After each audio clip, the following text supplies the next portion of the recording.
Are you searching for the best in online black radio?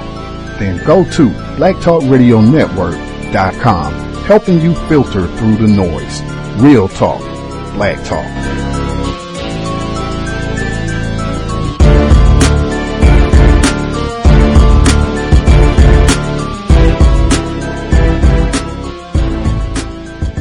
The internet is full of half-truths and all-out lies. We've all seen them, and many people on social media complaining about it. Here's your chance to show and prove. WorldAfropedia.com is a black-owned and operated encyclopedia. There are several thousand articles, but we need help. We can't uncover all the truth ourselves. So please, join us and become a writer, editor, or blogger for WorldAfropedia.com today. Every little bit counts. We owe it to the future generations to put the truth out there. Visit WorldAfropedia.com, the African-centered encyclopedia, a global database of African knowledge for the purpose of bringing about global African wisdom and understanding. WorldAfropedia.com.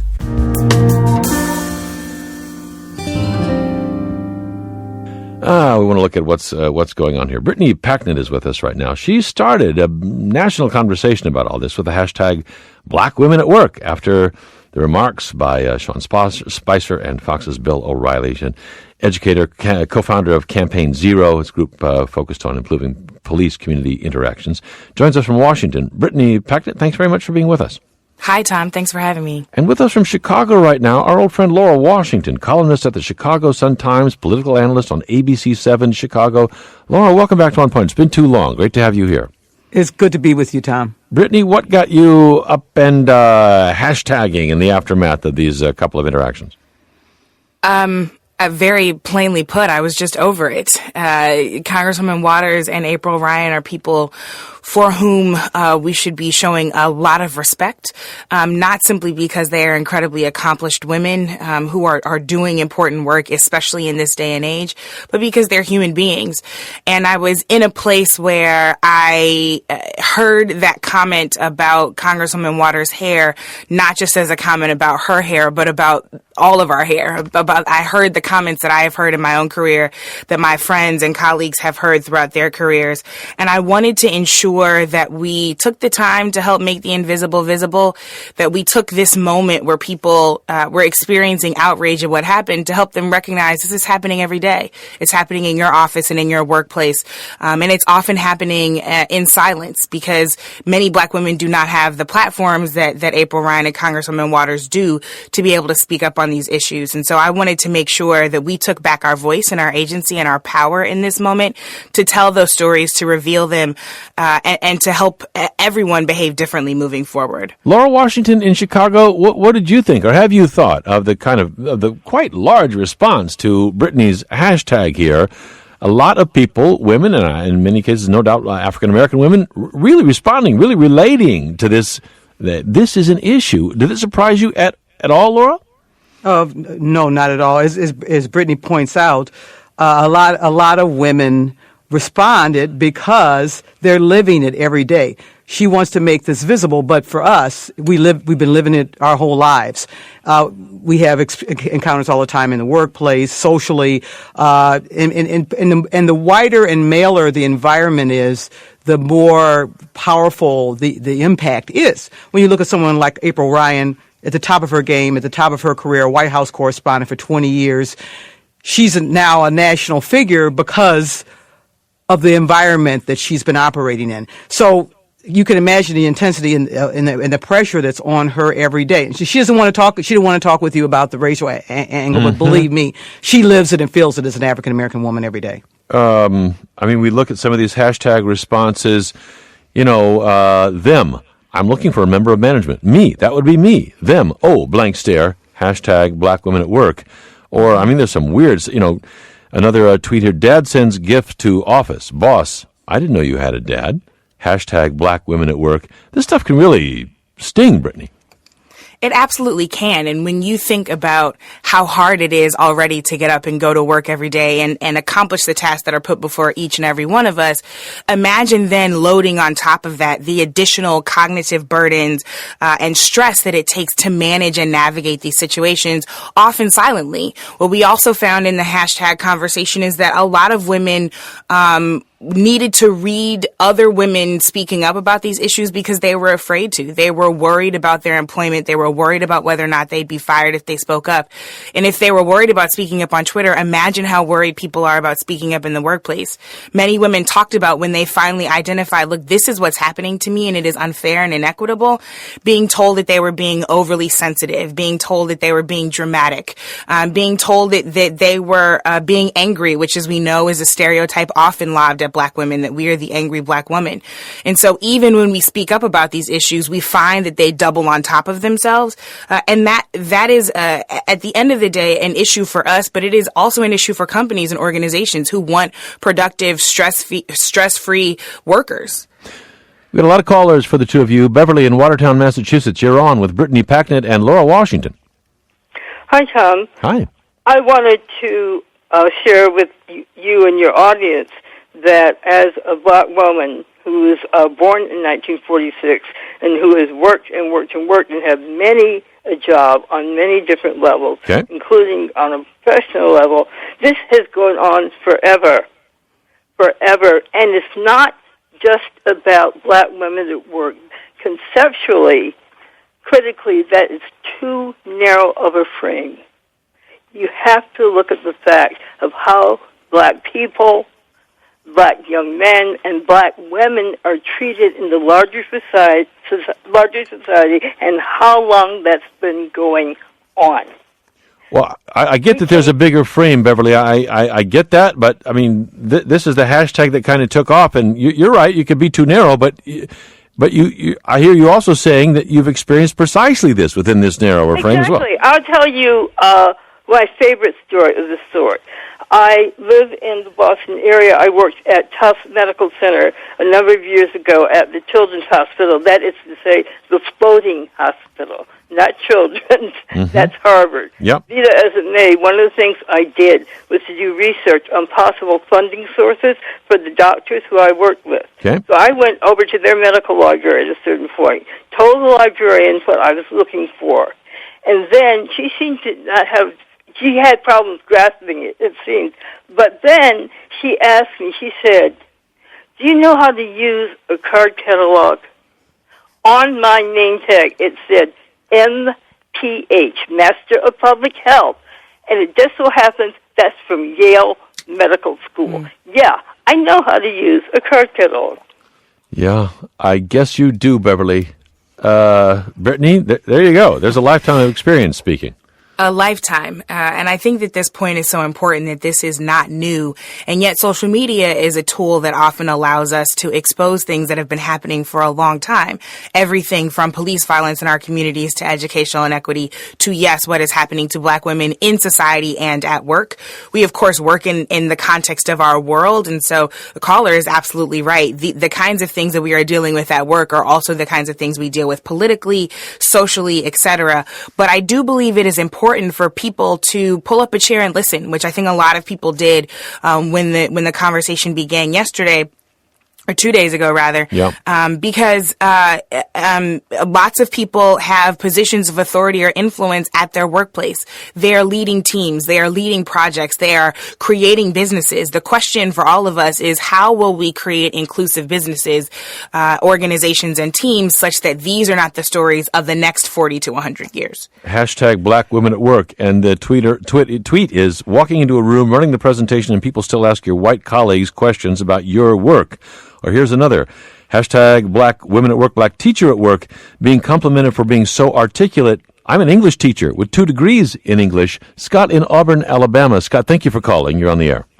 Hi, thanks, Tom. I wanted to provide maybe a little bit different context, as I'm a white male, so I've not experienced these things. But we tend to view the world, it seems like there's 2 different views of the world, and people are stupefied, I think, when they find that people don't agree with them about these issues. Everybody that I know would say that racism is wrong and that treating people differently is wrong. Okay. But part of equality is not having a special class of people and a special class of insults that are a little bit hard to see for some of us, but easy to see for the rest of us. For example, Maxine Waters has made quotes such as the CIA distributed crack cocaine in black neighborhoods. She also said that President Bush II was a liar. She didn't go to Trump's inauguration because she said, I don't like him, I don't respect him. No one said, I mean, what's the topic of your conversation today? Respect. No one, there was, all you got about that was go girl. You go girl, to speak truth to power. So when an offhanded comment about hair comes up, which is apologized for almost immediately, by O'Reilly, that takes over a media that has so attuned to a particular kind of insult, but not the rest of them. Hey, Scott, I'm really glad you've called. Hang on. Laura, let me put that to you. Scott says, come on. Maxine Waters plays rough and tough, and here's O'Reilly being a little rough, and let's not have two standards. Well, I'm sure Scott's not the first person to call Maxine Waters out for the comments that he feels that she made that were offensive. She has been criticized, not just by Bill O'Reilly, so I think that there isn't a double standard here. Folks have been criticized. And I'd also want to remind you that Bill O'Reilly did apologize, but then the next time, I think it was on his very next show, went after her for some period of time again on his show and attacked her and criticized her. So if he was really sincere and really wanted to respect her, that wouldn't have been the response he would have made. Well, but it's within his right to criticize her for her positions, for her politics. Of course, but doesn't it appear that if you've done something very disrespectful and you've apologized, would the first thing you'd want to do at the first opportunity was to go after someone and attack them again? It's like you're basically sending them a message: I really don't respect you. I really don't see you as an equal, and so there. And I think that's the kind of messages that African American women get too often. Context of White Supremacy. Gus T Renegade in for another broadcast, hopefully to share constructive information on the system of white supremacy. Today's date, Thursday, April 6th, 2017. So I have been told. This is our Thursday weekly broadcast on workplace racism. Dial in if you have experiences positive, where you figured out some things that worked well to keep racists from bothering you, interfering with your raises, promotions, you being able to have a great career, work experience, be productive, and, move right on up the ladder, as they say. If you have figured out how to do that, you should be one of the first people to dial in. The number 641-715-3640. The code 564943 pound. Press star 6 if you would like to participate. Workplace racism, again, if you have figured out things that work well, if you are having difficulties, either or, dial in to share. This is not a broadcast for spectators. This is not something where folks should be saying, it's Thursday, as I get, prepared for scandal and all of my viewing options for the evening, getting prepped for the weekend. Let me tune in and hear about what's happening on some of the black people's jobs. That's not what this is for. This, number one, I think is very important that non-white people are talking about, either things that are happening to us, things that we're observing might be happening to other black people, other non-white people that we're working with, even things that, other white people are doing on the job.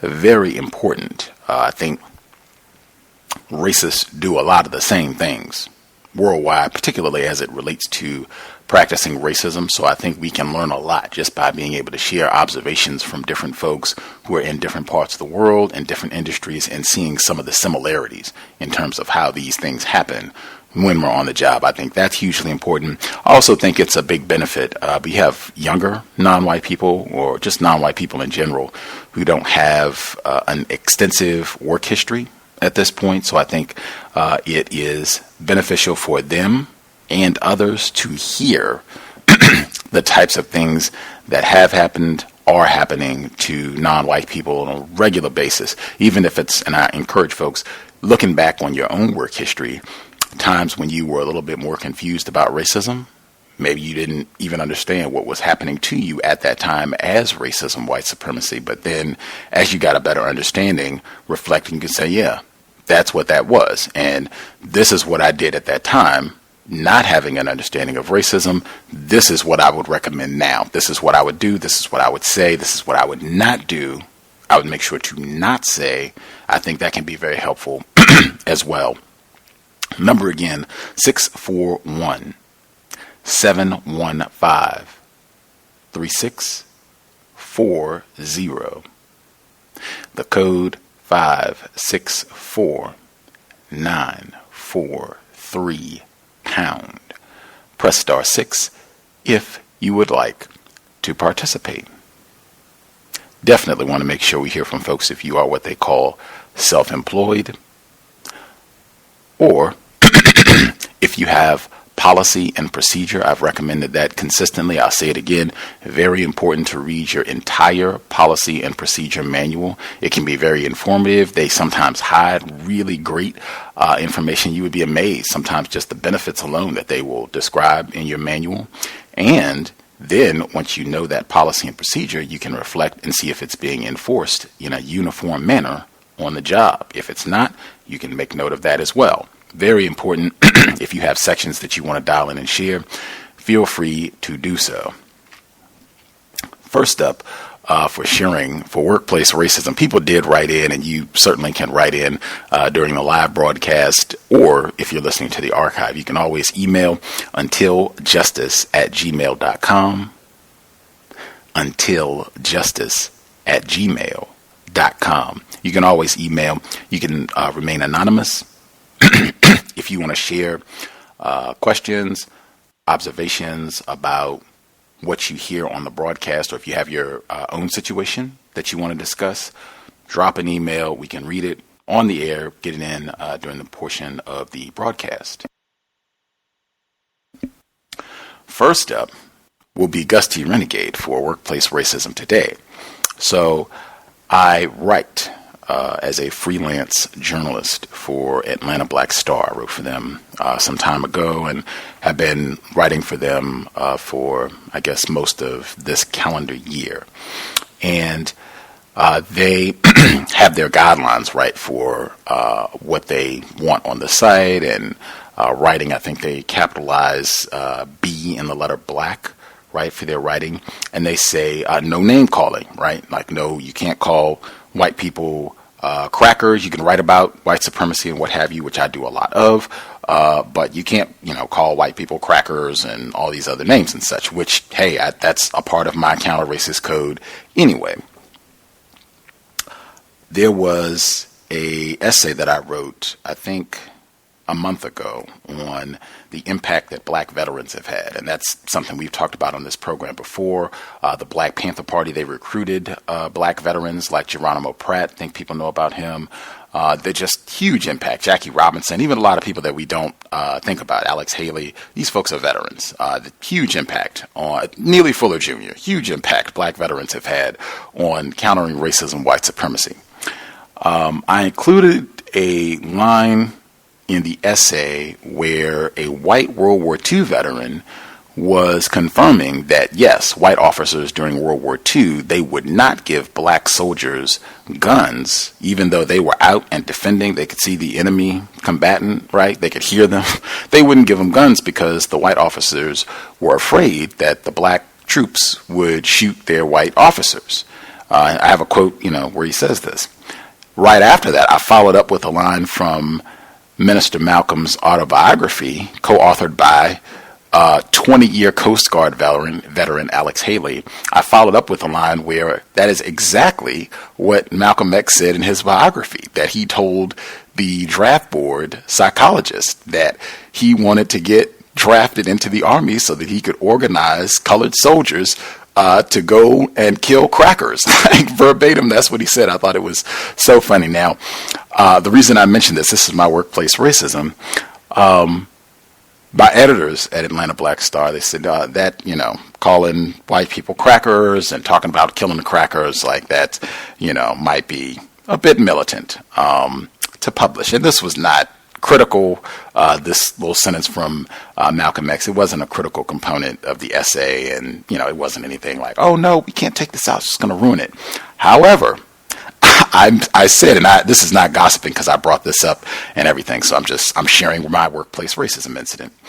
I read other articles at Atlanta Black Star before I wrote for them, and I read other people's content there now as well. And so I read a different essay where a different author was talking about workplace racism. This is a non-white black author. He's talking about racism.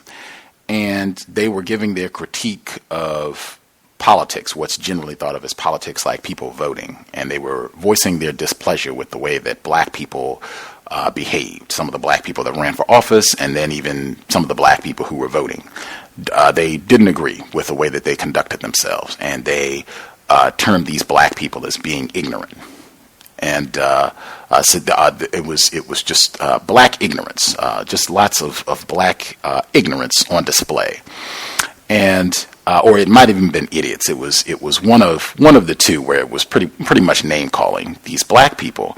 And so I brought this up, and I said, well, wait a minute. Now, if it's that you can't name call white people, you can't call white people crackers, then you shouldn't be able to then name call black people. Like, even if you don't, I'm not saying that, same thing that I say here. It's not saying that you got to agree with every black person. I certainly do not. But if it's no name calling, it's no name calling. And my editor agreed. That is valid. That is valid. That's why I've said I don't remember if it was exactly black idiot or black ignorance, but it was something that was pretty much name calling, and it was just equal protection under the law. I think Mr. Fuller says that all the time with the U.S. Constitution, and this is a strategy. You can use different wording, but that same basic logic of it is everyone's supposed to be treated the same on the job, right? If you have people that are on your job, and I know many people do, myself included, many of us over the years have people who love to name call and nitpick and joke at other employees, and to do it in a real spiteful and malicious manner, even though it's ha ha ha and everybody's joking. But I mean, where the person does not feel good, where this is not an enjoyable experience for the person who is the target of these jabs and jokes as such. Will you just bring that up? And I believe I asked Mr. Fuller about this because Pam was bringing this up as an issue. And Mr. Fuller said he too had experienced this. He said this is how he got his code on this. He just said, hey, wait a minute now. Look here, Willie. Now, every day when Mr. Roosevelt comes down here, Mr. Roosevelt would be like the white president of the company or the white supervisor. Mr. Roosevelt comes in here, you don't call him, watermelon head and this, that, and the other. You don't do that. Why is that? You don't believe in equal opportunity name calling? Why is it that you only name call Johnny and Fred and Sue? Why is it that you only name call them? Why don't, everybody get talked to the same way? And this is something, as I said, you can use this anywhere, and just asking questions. Why don't we talk to everybody the same way? Why is it that only certain people, we call them by their name? Good morning, Mrs. Smith. Good morning. Why is it only certain people that we address that? Why is it that everybody else gets some sort of nickname or gets, called some sort of nasty name? Maybe we don't even call you a nickname. Why is that? Why don't we talk to everybody the same way? Should we talk to everybody the same way? Either we're going to name call everybody, or we're going to be courteous and call everybody by the correct name. Just equal protection. Is everybody supposed to be treated the same way or not? And let's be clear about that. If it's no, everybody's not supposed to be treated the same way, then let's get that, preferably in writing. Now, moving to other people who dialed in, who have commentary, and again, appreciate it, because my editor at Atlanta Black Star, follow the logic. He agreed. And that generally, if you have people that are being logical, they will see that. That's agreeable. That's not, making any sort of protest or what have you on the job. Just asking for equal protection under the law, following the Constitution, as they say. All right. So a person wrote in. We had several people write in. First person. So this is, I guess, two different incidents that they wanted to share. Good day to you, Mr. Gus. I was introduced to your show program a few months ago, and I have found it to be very informative. I'm usually met with resistance when I try to introduce my fellow black friends and family to any program where it's black people giving us information about racism, white supremacy, and this gets frustrating. Maybe I'm too enthusiastic in my presentation. In relation to this, a black African friend of mine, I'll call him Sam, works as a nurse assistant in a hospital where, as expected, most nurses are non-black women. He told me how rude one Asian charge nurse is to him, but in the same breath justified her behavior by saying that she is rude to everyone, especially the new people. One night, Sam was assigned to a patient as a sitter for the night. A sitter is supposed to stay with a patient at all times so that the patient does not harm him herself, or so that she does not pull out IV lines and other tubes. A few hours into the night, the Asian charge nurse called Sam away from his assignment and gave him some extra work to do on the floor because the patient was asleep. Sam reminded her that the nursing supervisor had told them that sitters should never leave patients alone. The Asian nurse got angry and insisted that he leaves the room to help out on the floor. My friend did so, and a moment later, when the charge nurse saw the supervisor walking onto the station, she yelled at Sam, saying, "I told you to stay with your patient." Later, the supervisor had a talk with Sam, but he clarified that it was the Asian charge nurse who ordered him to leave his post. The problem is that the Asian charge nurse has worked there for years, and Sam is a relatively new employee. As expected, the Asian nurse was never reprimanded, and luckily the supervisor was reasonable with Sam. She did not write him up. Sam also mentioned that the Asian woman has had many people fired at the job. Sam still makes excuses for the Asian charge nurse by saying things like she is rude, but sometimes she can be nice. Sam also mentioned that there is another African nurse assistant that works with him and that these non-black nurses always make fun of her. Every time they have a potluck meal, they like to call this African nurse assistant to eat while they secretly look at each other like they have an inside joke about this woman. Sam mentioned that they also enjoy telling her to help herself to what's left of the potluck meals while they smile amongst each other. Unfortunately, she seems ignorant of the fact that they are making fun of her, so she plays along as though they love her so much. So this is the same Sam with a white female charge nurse, different incident. Sam once told me that he and a white female charge nurse at his workplace were flirting with each other. Horror. Cowbell. Having heard someone call in on another host's program with a dating a coworker type inquiry, I asked Sam the same question the host asked a caller. How much do you like your job? Of course, he ignored me and kept flirting with her. The white female is married, and Sam is in a relationship with a non-black woman too. He and the nurse eventually had sex. He claims that it happened once and that he called it off because his girlfriend found out about the relationship. When he and the white nurse stopped flirting and fooling around, she started acting rude towards him.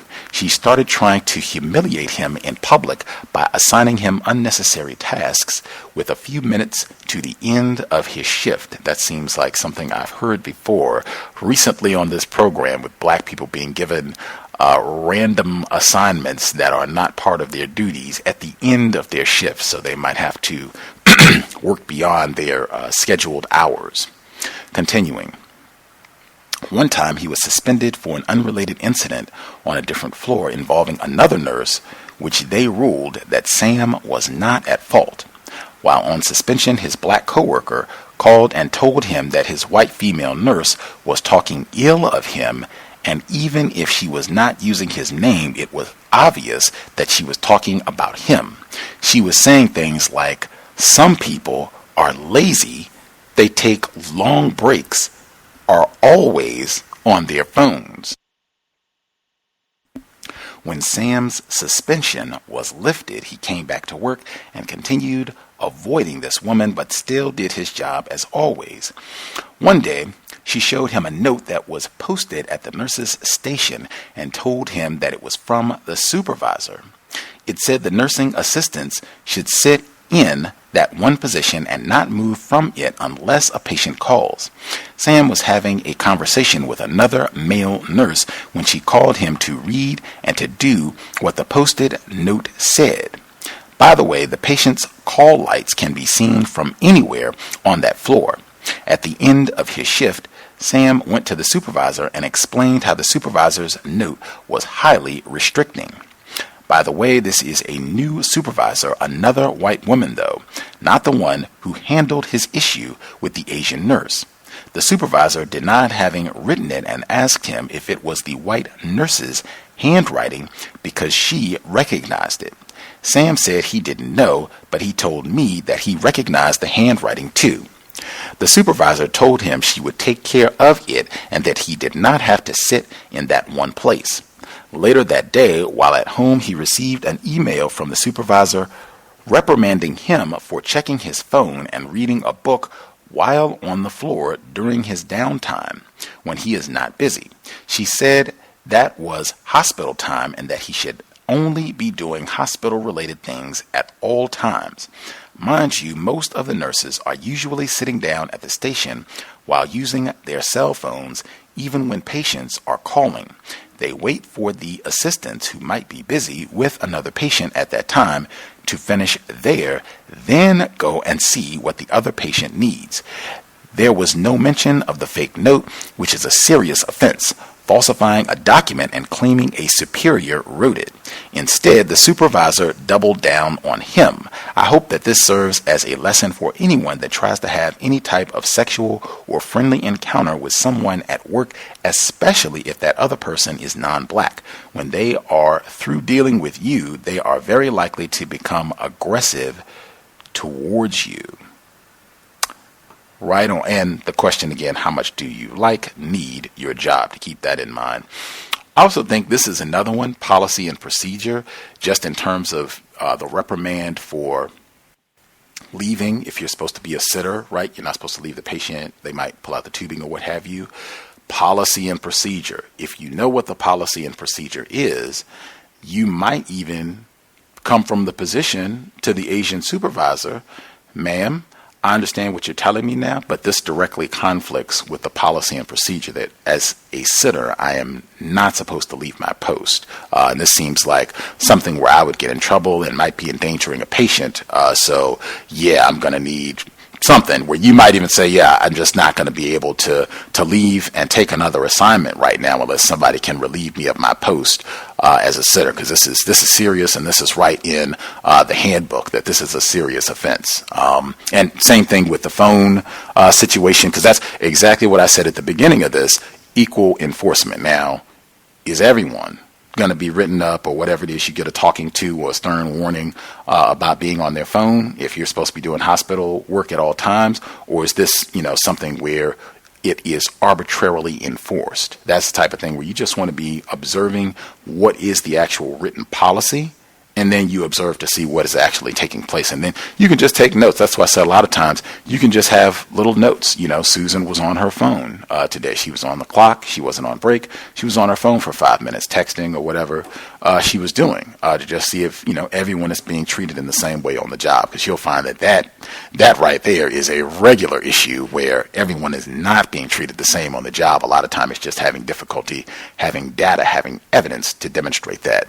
I'll hush there, read some of the other emails as we go. The number again, 641-715-3640. The code is 564943 pound. Press star 61 if you dial in and you have a question you'd like to ask. The folks who dialed in who have a hand up line should be with us. Feel free to chime in.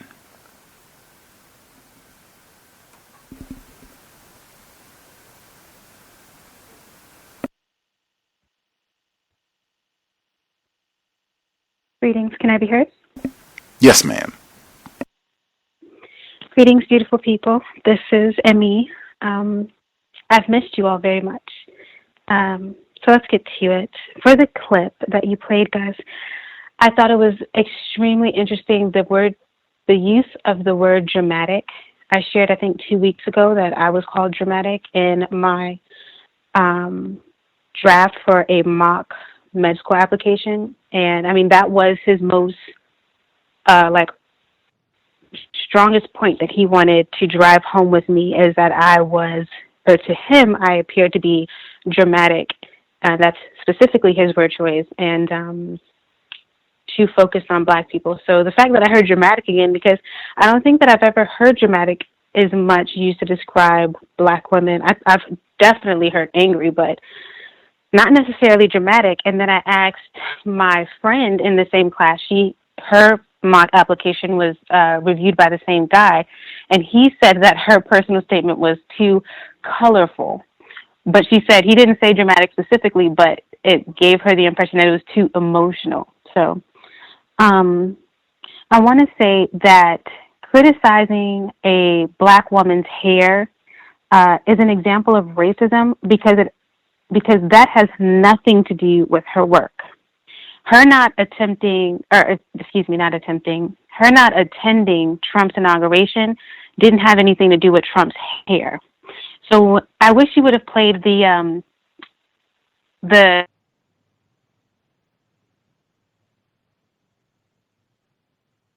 here, but anywho, they're not the same. So the man that tried to say that there's some type of reciprocity and offense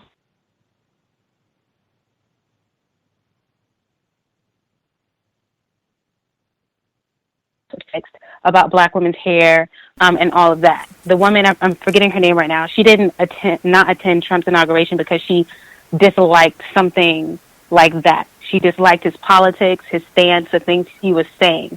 So they don't go together. And then I think that same white guy said something about like a special class of people with a special class of insults or something along those lines. And I disagree with that. Like, he was making it seem like white people are the victims, and they always do that. And white people are not the victims and cannot ever be the victims. We cannot ever victimize white people. Like, that is just illogical. And the more I hear it, it just is extremely frustrating. And what it leads to me is that there has been and is and continues to be a complete, absolute minimizing of the Black experience of white terrorism as making us an underclass.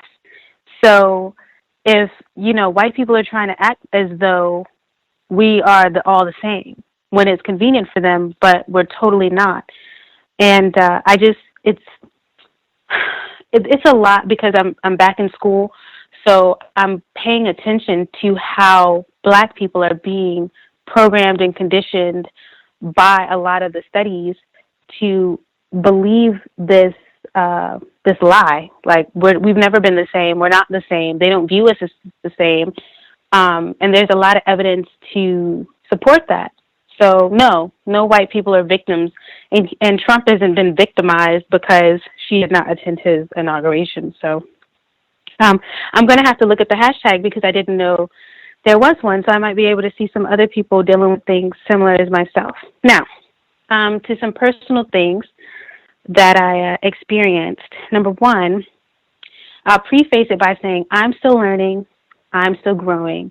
And I have to remind myself of that often because I have a natural tendency to be very hard on myself. And so, especially in my attempts to be a counter-racist soldier, I sometimes make mistakes. And I'm not on my P's and Q's like I need to be. And instead of getting all caught up in how I missed that one opportunity to stick it to the man, I'm just like, okay, well, look, I missed it that time. I'll get another opportunity. So I did the EEC training this past weekend. So I was telling the math teacher on Friday that I was not going to be, on Thursday that I was not going to be in class on Friday. And she asked me why. And instead of me just being like any other response that I could have had, I actually said for a training. I was, however, on my P's and Q's enough not to say exactly what kind of training for facilitating, but she did get that out of me. And I was like, man, I should have been much, much better prepared for that, and like had a lie prepared, or just not even told her I wasn't going to be in class. Like I didn't have to tell her.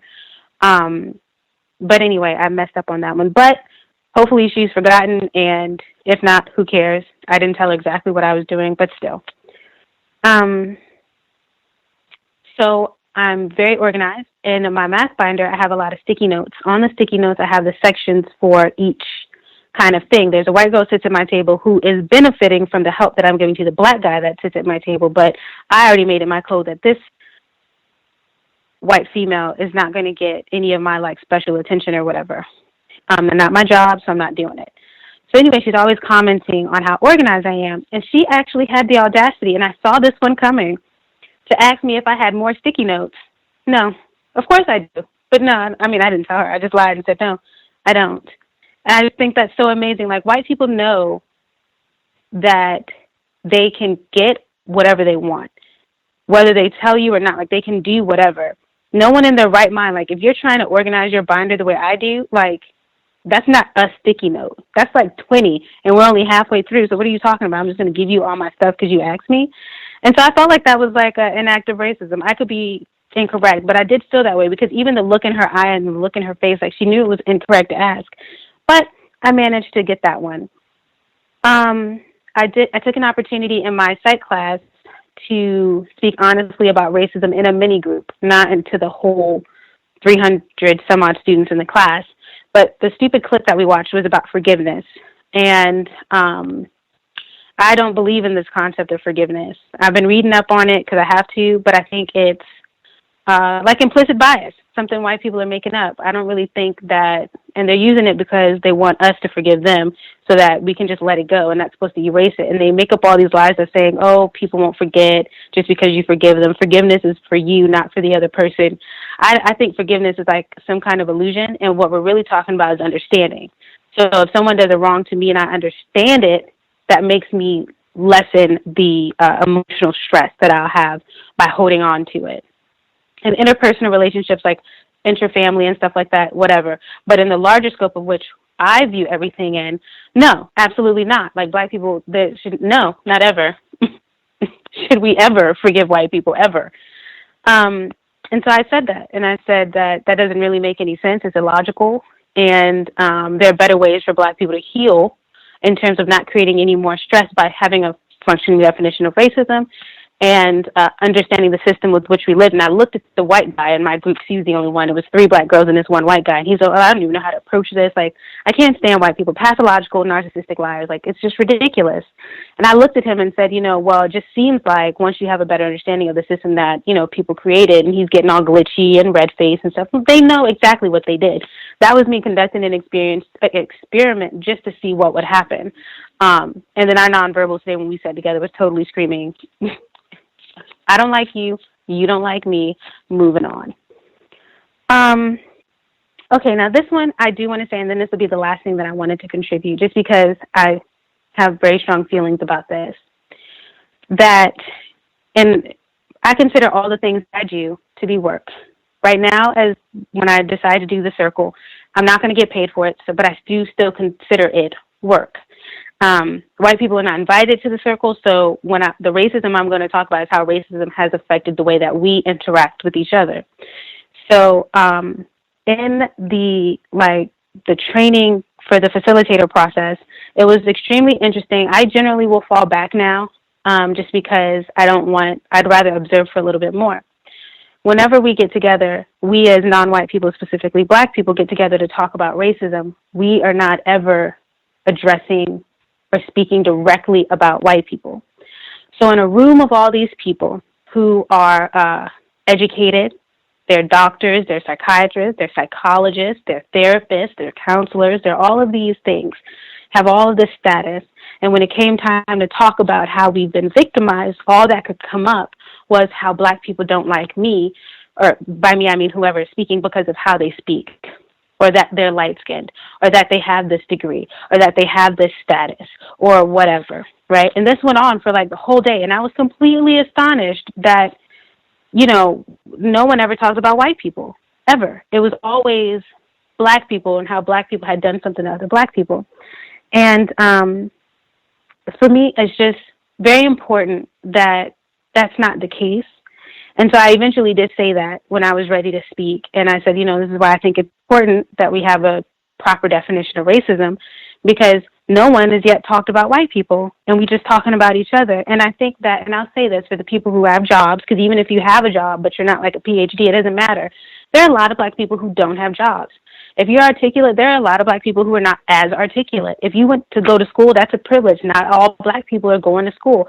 So if you're any of these so-called Black people who have access to whatever, it's, I think, our responsibility, and I said this too in the training, to make sure that we are not walking around as though we're special, because the people who don't have it are like, it's not their responsibility to not feel that lack or that insecurity or whatever. It's our responsibility to make sure that we're not being hoity-toity, and that we erase all of that kind of nonsense and say, hey, in the eyes of white people, I'm a nigga just like you. You know what I mean? Like, you're a nigga, I'm a nigga, we're all niggas to white people. It's whatever. You know, all it means is this, that, and the third. What we should all be doing is figuring out how to move together. And when I said that, no one liked me anymore. It felt like I was talking to them. And, I mean, it got crazy kind of, too. But to me, it's just so important because I hear it all the time, especially even in workplace racism. The problem, as Gus says all the time, is white people. If Black people are jealous or insecure, feeling whatever, that's like a symptom of racism, but that's not actually racism. And that's not the most oppressive thing that any one of us have ever felt. So for it to be the first and only thing that we can focus on, I think is just absolute nonsense. And it's trying to play a victim like white people do, but it's not. You're, in a way, you have some privilege, you know what I mean, by having a car, having a job, having an education. So chill, you know what I mean, and have some compassion for people who may not be in the same situation instead of acting like, oh, I'm not accepted. I just disagree with that altogether, all around. So I know I've talked a lot, so thank you for listening. Fascinating. Wow. It's quite a bit there. Processing from the emancipation circles, what have you, as well as your classroom experience that you started off. White people are not ignorant about racism, and since I've pretty consistently for years said that the classroom is the job, I guess I would generally take the same stance that if you're not supposed to be talking about racism on the job, that would include the classroom. I would say those environments, like in a college, university type setting, even a high school setting or something, if they're talking about racism, social justice, might be better to just be in the question or listening, observing mode. But certainly anyone, United Independent, I think, she started off, she said she did it as an experiment. We're going to see how this goes. You can certainly use it for counter-racist experimentation as well. Other folk we have not heard from, lines should be open. If you have a hand up for workplace racism, feel free.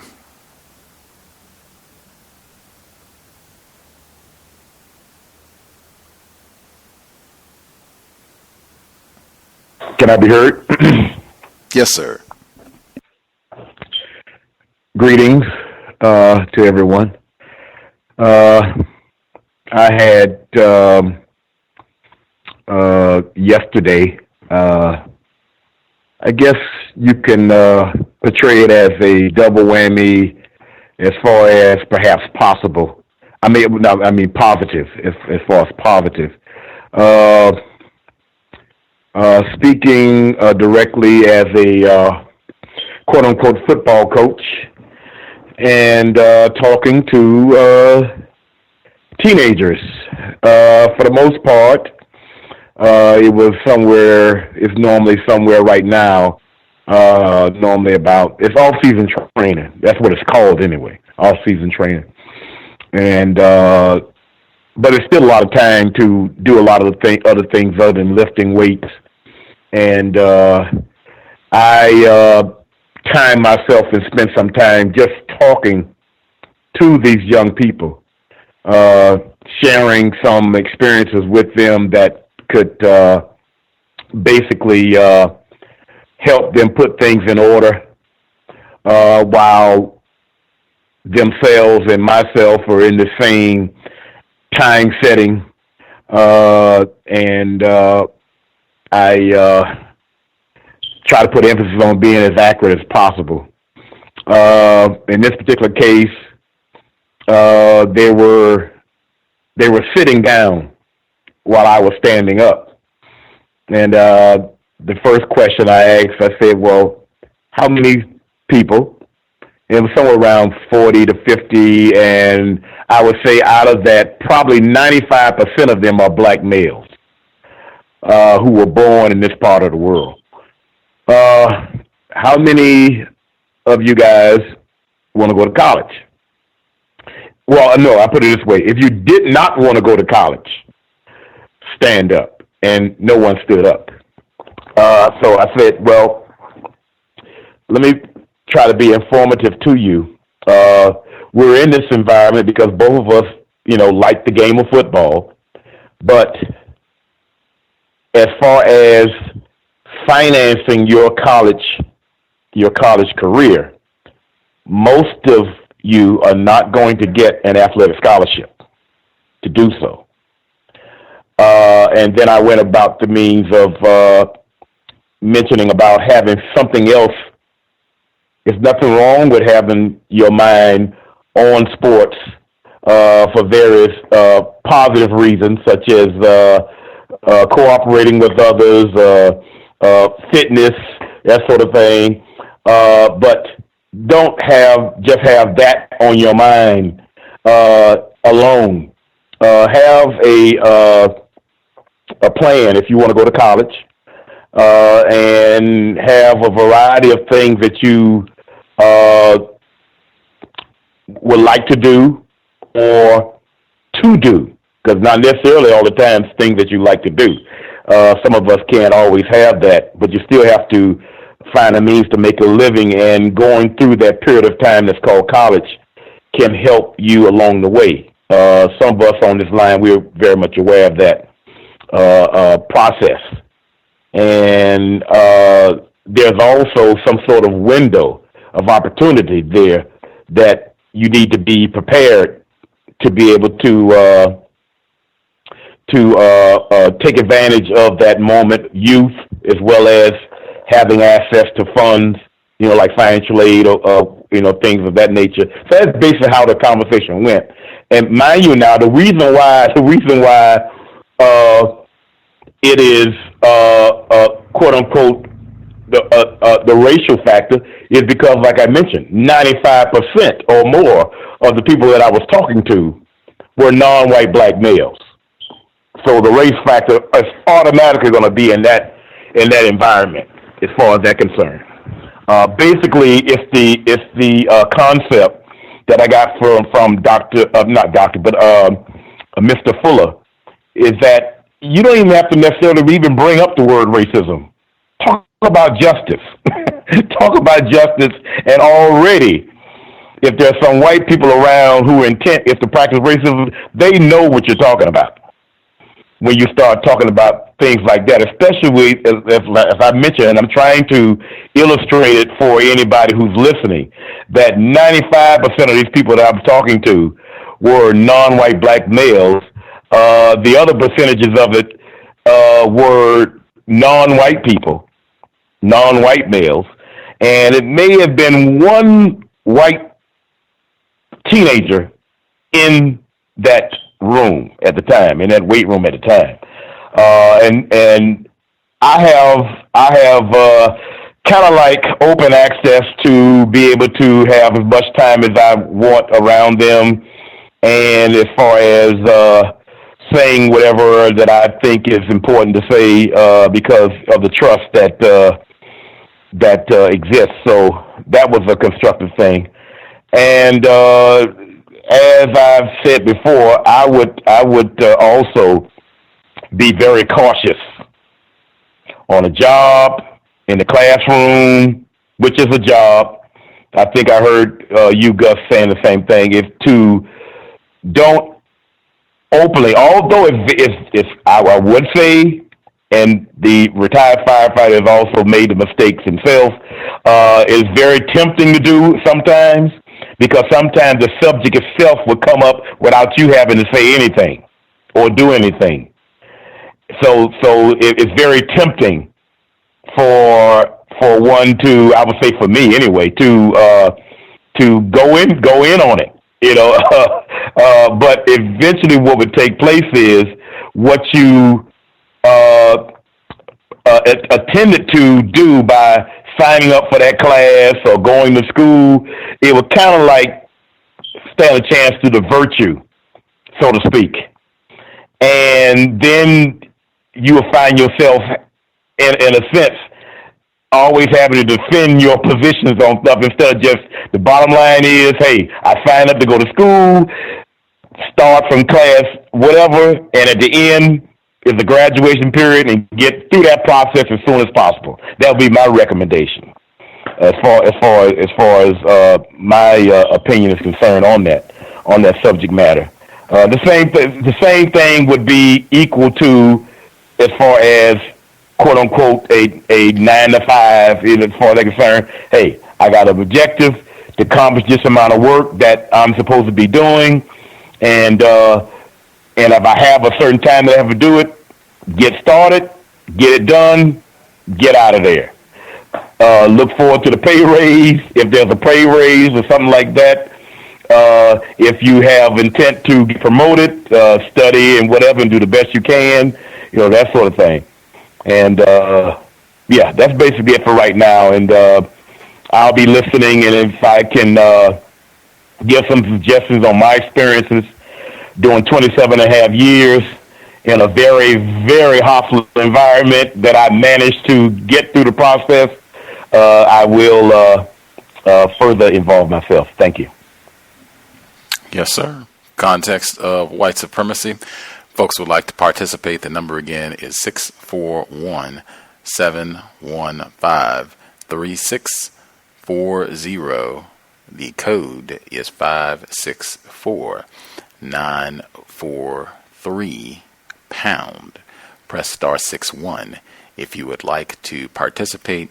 And I think real important also for folks to remember before we get other callers that we've not heard from at all. A lot of times on the job, it's been my experience, and I've seen just from doing the research, it seems that a lot of times whites will try to bait you into these sort of discussions on the job. What do you think about Trump? Or they'll pick, if it's an issue. What do you think about that, OJ? What do you think about that? Do you think it was? What do you? And I think we've said before. Emmy has said, I don't talk about politics on the job. That's one of those. I think Thomas in New York has said, I haven't even been keeping up with it. I don't even know enough about it to say anything. It's a variety of different ways that you can give that, but just be mindful of that. That's one of the ways that they'll try to get you excited to where you want to comment on something, and then they just take all that data down. And I think, as said before, sometimes then that might just mean we get to get you wound up for our entertainment every so often. Other folks that we have not heard from at all who have a hand up, if you have commentary you would like to share, you should be with us. May I be heard? Yeah. May I be heard? Yes, sir. Okay, this is to make a comment about workplace racism. This is Evolutionist Justice here in Hollywood, California. One of the ways I've observed that white supremacists bait black people, just for entertainment purposes, is they decide for you beforehand what should be your black interest in a particular subject or possibly a potential area of life. So with these, in entertainment, the whole idea we all understand about coming to work saying, "Did you see Get Out?" And the biggest thing that they do is try to bait you from the involvement of 3 or 4 different people. And it may be throughout the course of the day if they know they're going to be around you for an extended period of time. One will ask you if you saw the movie, then another will make a joke about something done or said in the movie, and then finally one will come up and say, this part of the movie really made me think about, either racism or black people being mistreated. The only thing they want is to check the level of understanding you have about the system of white supremacy racism. So they can then refine their practice towards you, and then it's open season again. So we have to keep track of how we communicate with every potential racist, because they share information with each other, and they run con games in numbers. It may be 2 or 3, it may be 10, but they definitely share information among each other about how we communicate with them as a potential group, from one white racist to the next white racist to the next white racist. And they use that collective information and input from us directly to then attempt to have more fun. Or, at the best, drive you out of your job, drive you emotionally broken, angry, upset, whatever it may be, for fun and for glory, and potentially, if they can, for financial gain, especially if you're better than them at what you all do. Thank you, and I'll mute my line. I agree. They are very cunning with their recon on the job and that networking. Whites, they are extraordinary at that sort of thing. They gather their intel and then they go share. Text message, or they all get together and have a coffee break or what have you, but they share information about their niggers on the job and elsewhere. Very important to keep that in mind. Other folks that we have not heard from at all have commentary. Feel free.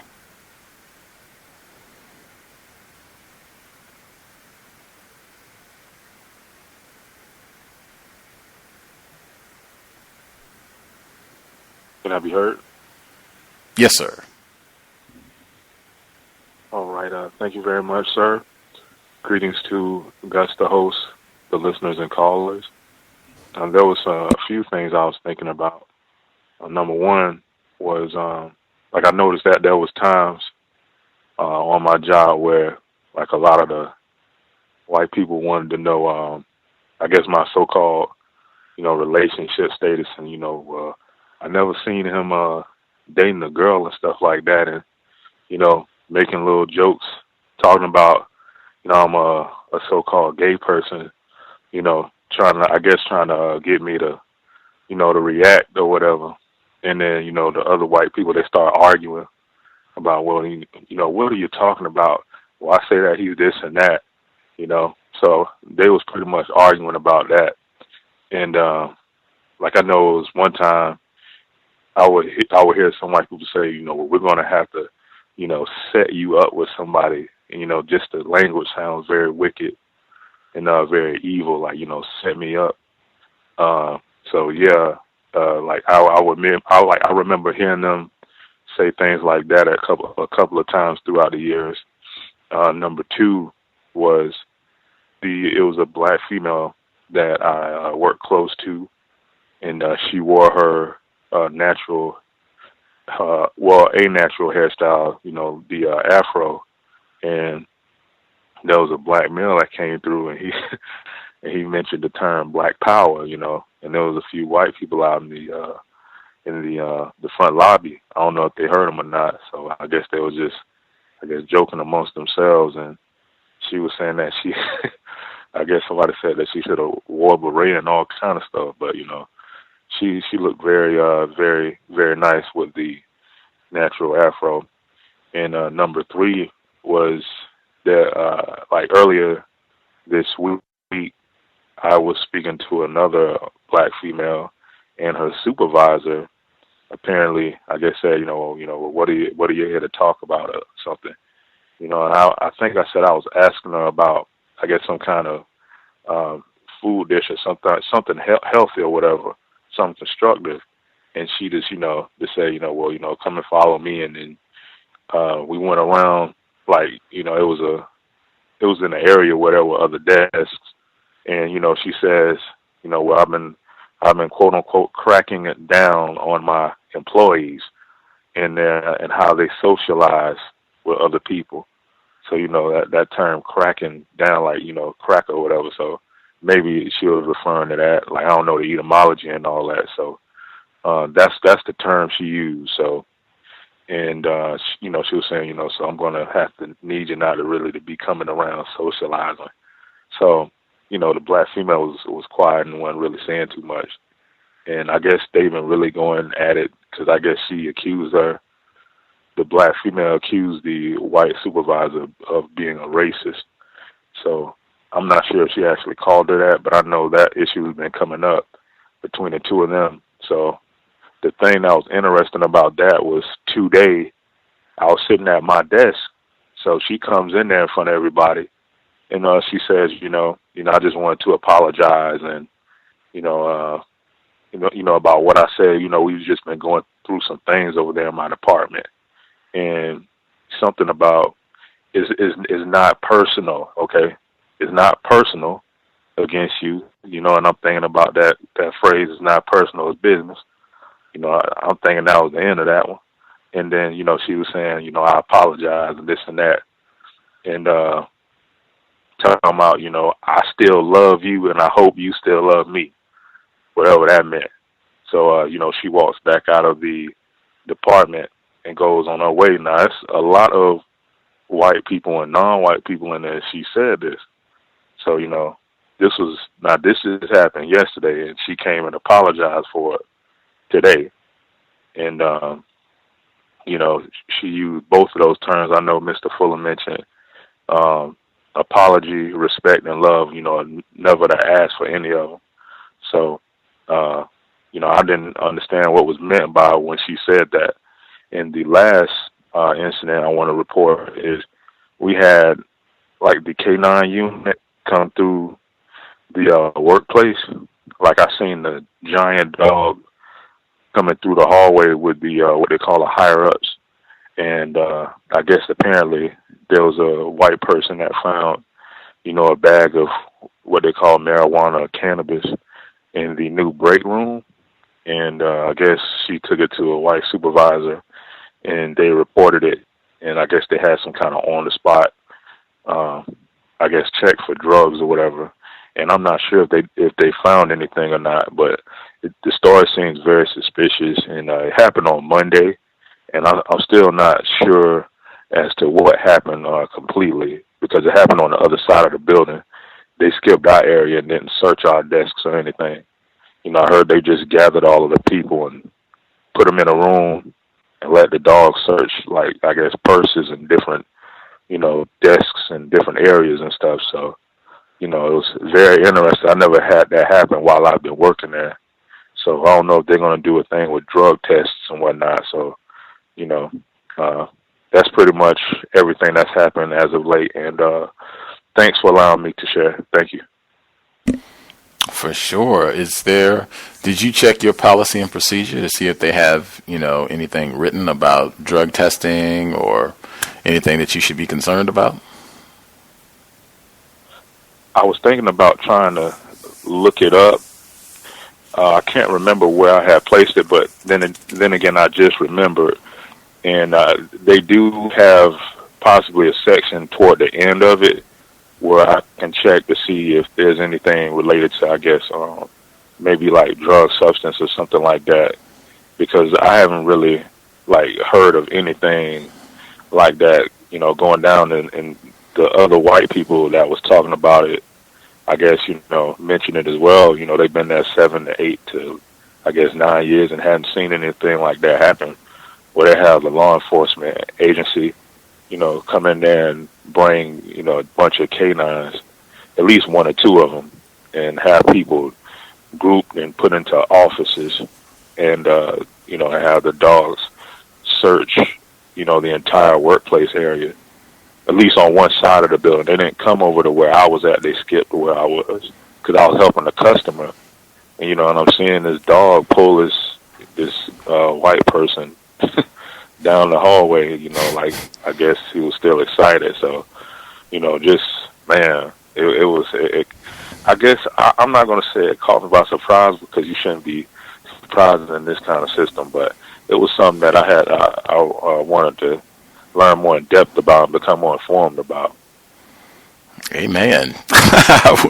If I worked on it, because I've never seen that on the job either, where, much less the police, but the K9 unit is in and sniffing, and like, whoa, that's pretty serious. And that's what I mean about policy and procedure, because I at some workplaces for that sort of offense, like it's in the policy, like if they find drugs, the police are supposed to be notified immediately, and we're authorized to go through all of your belongings. I mean, it might mean we can go through your vehicle if it's on company property, if it's in our parking area, what have you. This might mean you have to take a drug test. I mean, oof.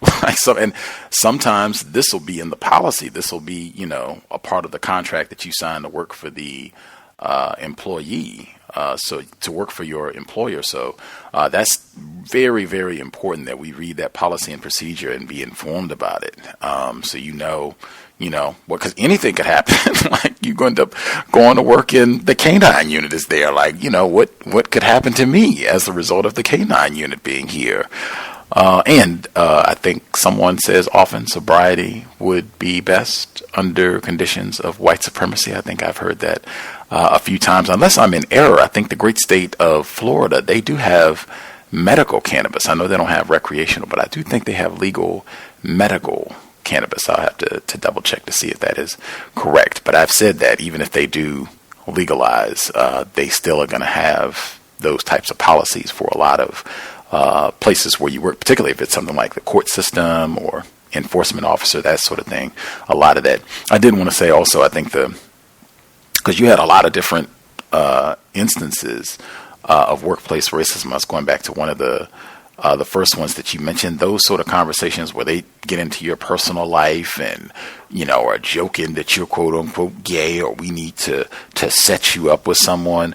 I would really try to nip all that in the bud, because that is something that is it starts off tacky and it just gets progressively worse the longer that it goes. And I've seen where this can just become the running tacky bit where we want to be all in your business and dating this person and we're going to set you up, and they'll call it, flirting. And I mean, it can just get really, really bad. The same thing with politics. It might be, a strategy that some people employ. I don't talk about any of my personal business. If you're married, just, I'm married or whatever, or I'm with somebody, or I'm single or whatever, but I don't have a whole lot of conversation about that. I'm here to work, and, I don't get into a whole lot of gossip about my, private affairs, and just leave it at that. Just kind of set the tone. I think Roz has talked about that, set the tone, because that can get really, really trashy. That's another one I've never seen where that works out to the benefit of a black person. Other folks who dialed in, who had commentary, if you even wanted to comment on what you've heard thus far, or if you had your own workplace situation, if you have a hand up, feel free. Line should be open.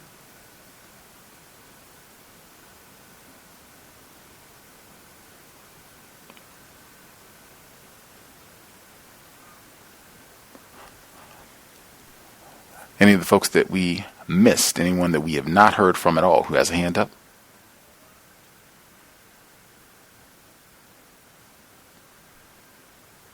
Maybe they're lagging for a second while I wait. And we shouldn't have spectators. Make sure I get that in as well.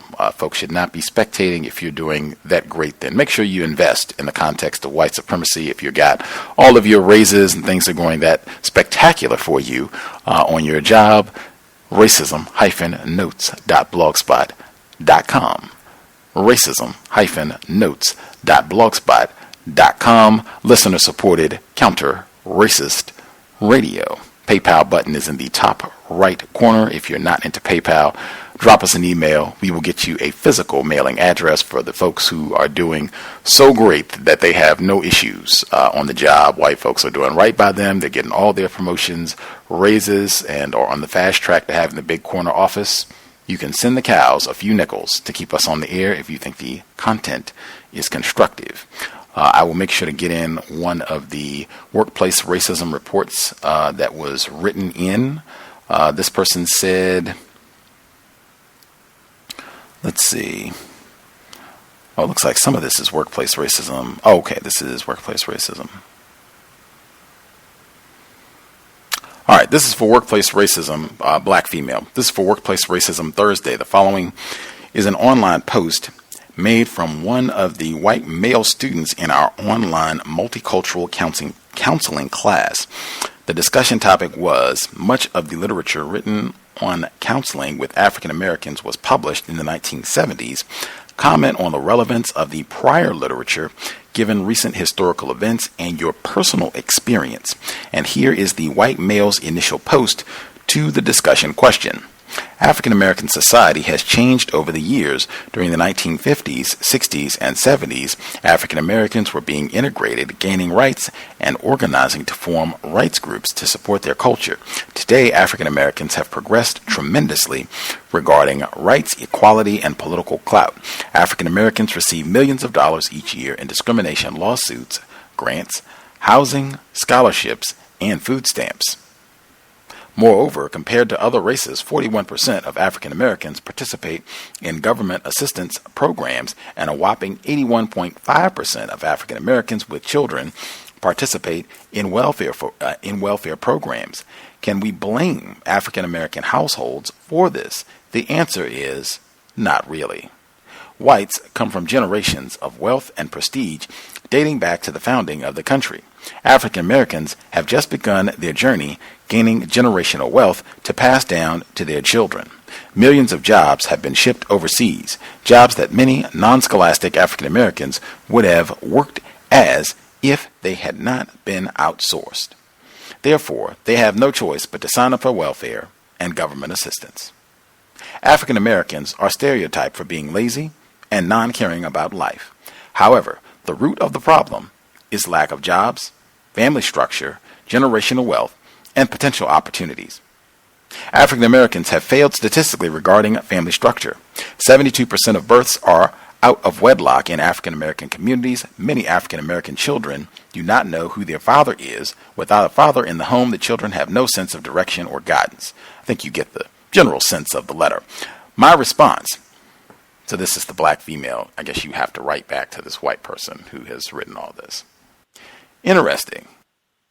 Are you saying that African Americans are inferior, stupid, ignorant, drug users, criminals, irresponsible fathers who do not know how to do anything constructive? Who has been African Americans' teachers other than you? Next, what do you do with people who you believe are absolutely inferior? We'll see if he posts responses to these questions. I am sure that we have students. I know Emmy is on her track to being a doctor. I know we have folks that are in school, younger people who are in high school, or folks that are doing, college, or wherever you're at in your academic track. But this sort of thing is going to come up a lot, I suspect, for folks where you're either having to discuss directly, indirectly, racism and figuring out how to respond. I think it is always great when you can come up with questions, direct, and particularly if they can be efficient, where you have kind of refined them. They don't have to be super long, where you can get right to the point with your questions. I always recommend that, and that seems like it would work great in a classroom setting where, the person has written out whatever they had to say, and you can just figure out 2-3 questions to ask and get right to the whole point of what we're supposed to be talking about. Other folks that we have not heard from, do you all have commentary?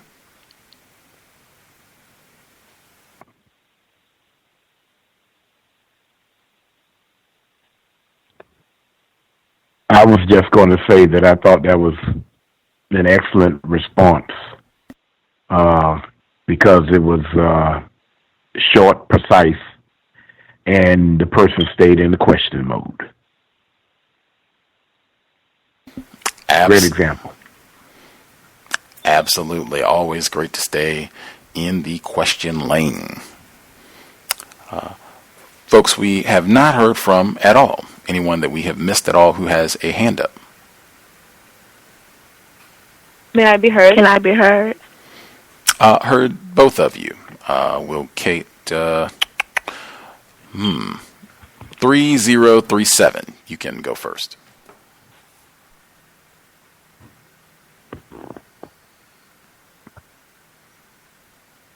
Was one of the female callers that we just heard, one of you was on last 4 digits 3037? Wacky. Okay, how about we'll take the person last 4 digits 3647.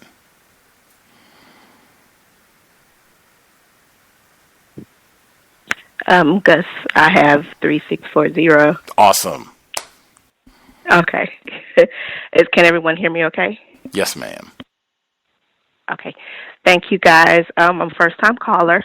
Super nervous, but first off, I want to thank you guys for taking my question, and I just want to thank all of the callers on the line because you guys have been really helping me. I just found you, Gus, thanks to my friend Nikki, who called in last week, and I just wanted to share how workplace racism affects our health. And a few years back, I worked for a company where they're no longer in business.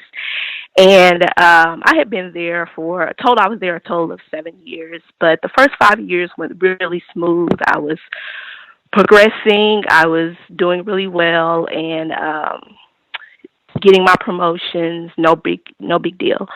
Both of my managers were a black female and a non-white Filipino female during those 5 years. So after about 5 years, I was transferred to a new team. And on this new team, I was up under the management of a white female, and her higher-ups were, of course, white males. So shortly after being transferred to that team, I had before that, I was being considered for a promotion, and it was a promotion that nobody else had received in a company. It was a level that only maybe one other person was on, and they weren't even there anymore. So it was kind of like a big deal, and, it was a lot of fray around about it, but I worked really hard for it. So I get promoted, and I get moved to the new team, and my white female boss, her boss's boss, came over and he was like, which he's a white gay male, homosexual male or whatever, I don't know, came over and he was like, sorry it took so long for us to confirm your promotion. We really wanted to see if you really deserved it, but, congratulations. And at the time, I must say that I was not coded. I didn't know anything about racism or white supremacy. I didn't know anything of that. I always attributed those things to individuals, I didn't see it as a system. So, totally different person now. But shortly after being transferred to that team, I started having facial pain. And it took me a few months of going to the doctors, getting MRIs and CT scans of my face and my head, and being made to feel like I was crazy before they sent me to a neurologist. And I was told that I had a damaged facial nerve, and I had a condition called trigeminal neuralgia. Prior to this, I've been told I was being stressed. I was like, my doctor kept telling me I was stressing. And I just was like, I don't feel like I'm stressing. I feel like I'm fine. I feel great. And I was on medication for this facial pain from 2010 until finally in 2014, which was a little bit, not quite 2 years after the company is shut down. But while I was on that team, I went from being a stellar employee to being, I felt harassed all the time. I could be doing my work, be on meeting my deadlines, and all of a sudden I would get called into the office saying that I had a write-up.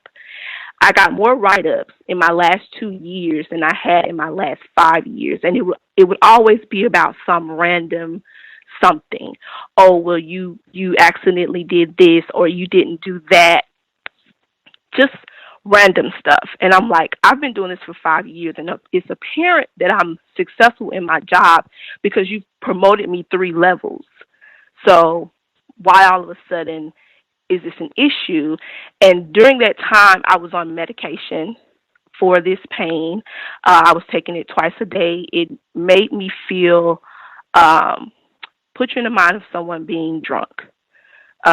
That's how I felt. I felt like I was intoxicated to the point where it would be times that I would just literally, my legs would just feel numb, and I felt like they just disappeared from under me, and I would hit the floor.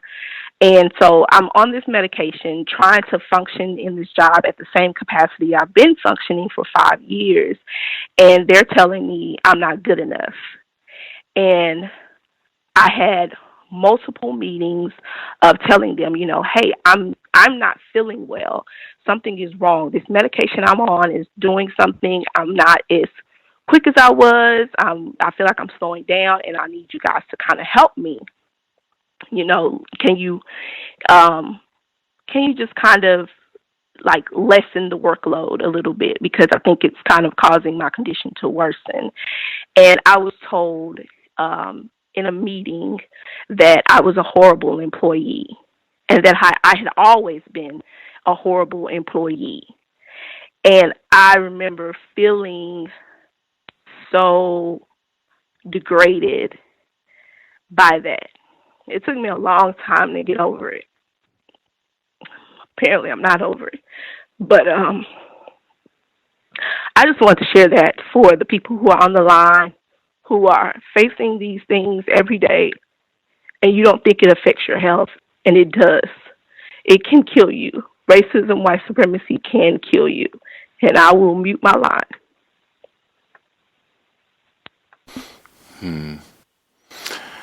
Thank you so much for dialing in to share. I think I've said consistently, I know that some of the reason that people, for workplace racism specifically, some of the reason I think that people don't always dial in is, it's not always the most enjoyable thing to talk about how we have been terrorized and humiliated on the job.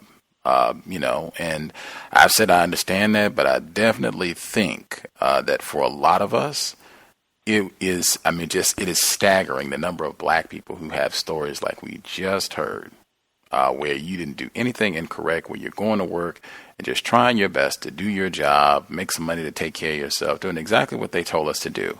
And they just go out of their way, make it their job, and in some instances make it their delight to just humiliate and degrade you.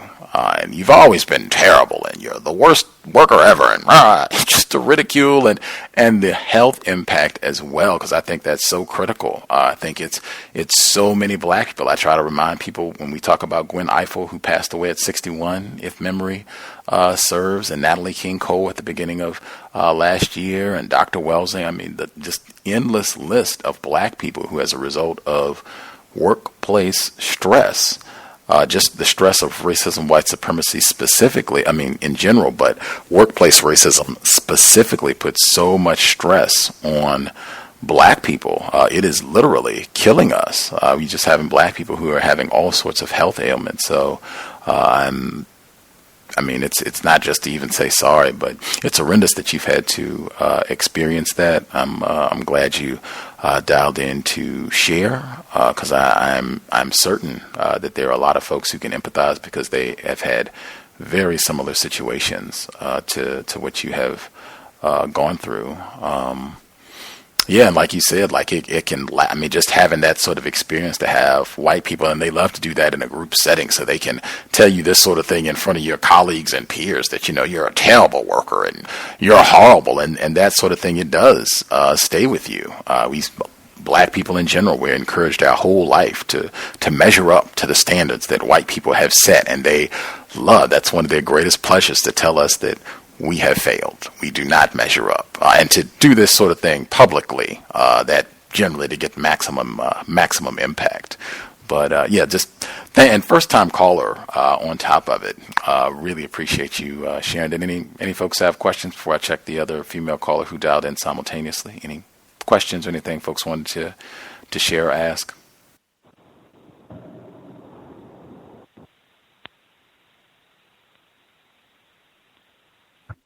Yes, I don't know if she, during the course of time that she gave it, but I was just curious to ask how's the health? How's your health now? Has it been improving, and or what? Just curious. I am. Can you hear me? Yes, ma'am. Okay. I'm 100% better. Great.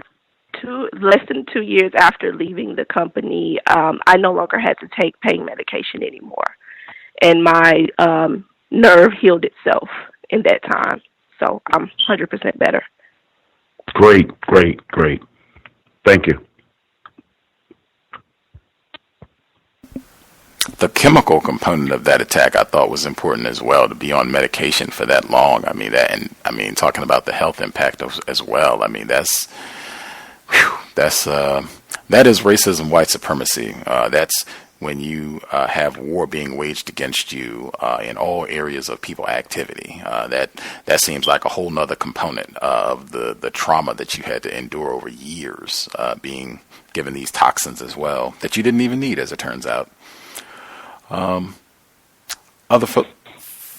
other female caller who spoke up simultaneously, were you going to share also, ma'am?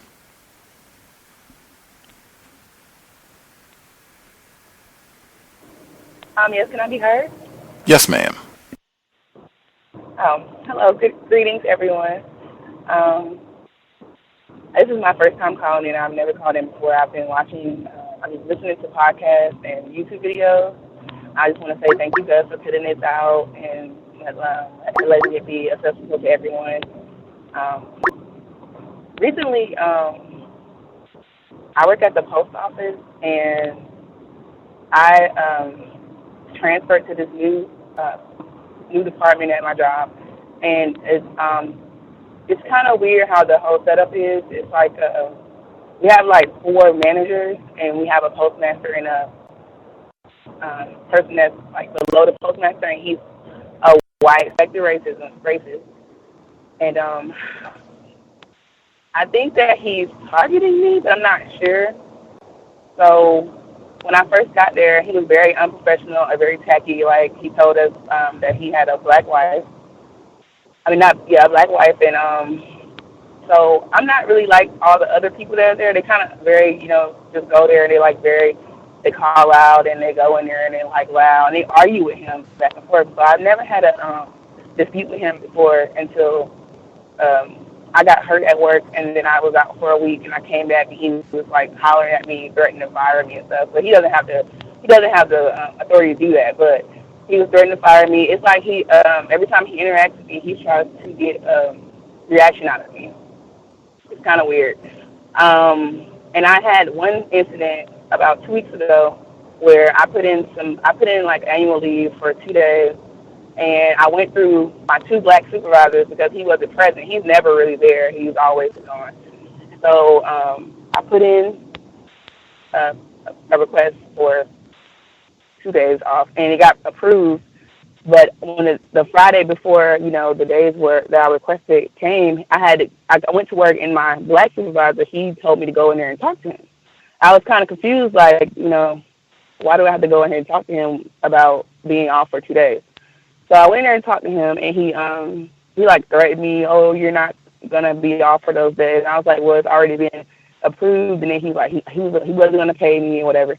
So I know how the policies and procedures to go to the union and stuff. So then about a week later, we came to a negotiation that he was gonna pay me. So a week later, I checked my hours, and he didn't pay me yet. So I went and I addressed him. This time, I went straight to him because apparently having 2 people below him that are supposed to delegate isn't good enough. So I went straight to him, and he got hostile again, and he started, hollering and stuff. And then he went into this whole story about some crazy stuff. And then fast forward to yesterday.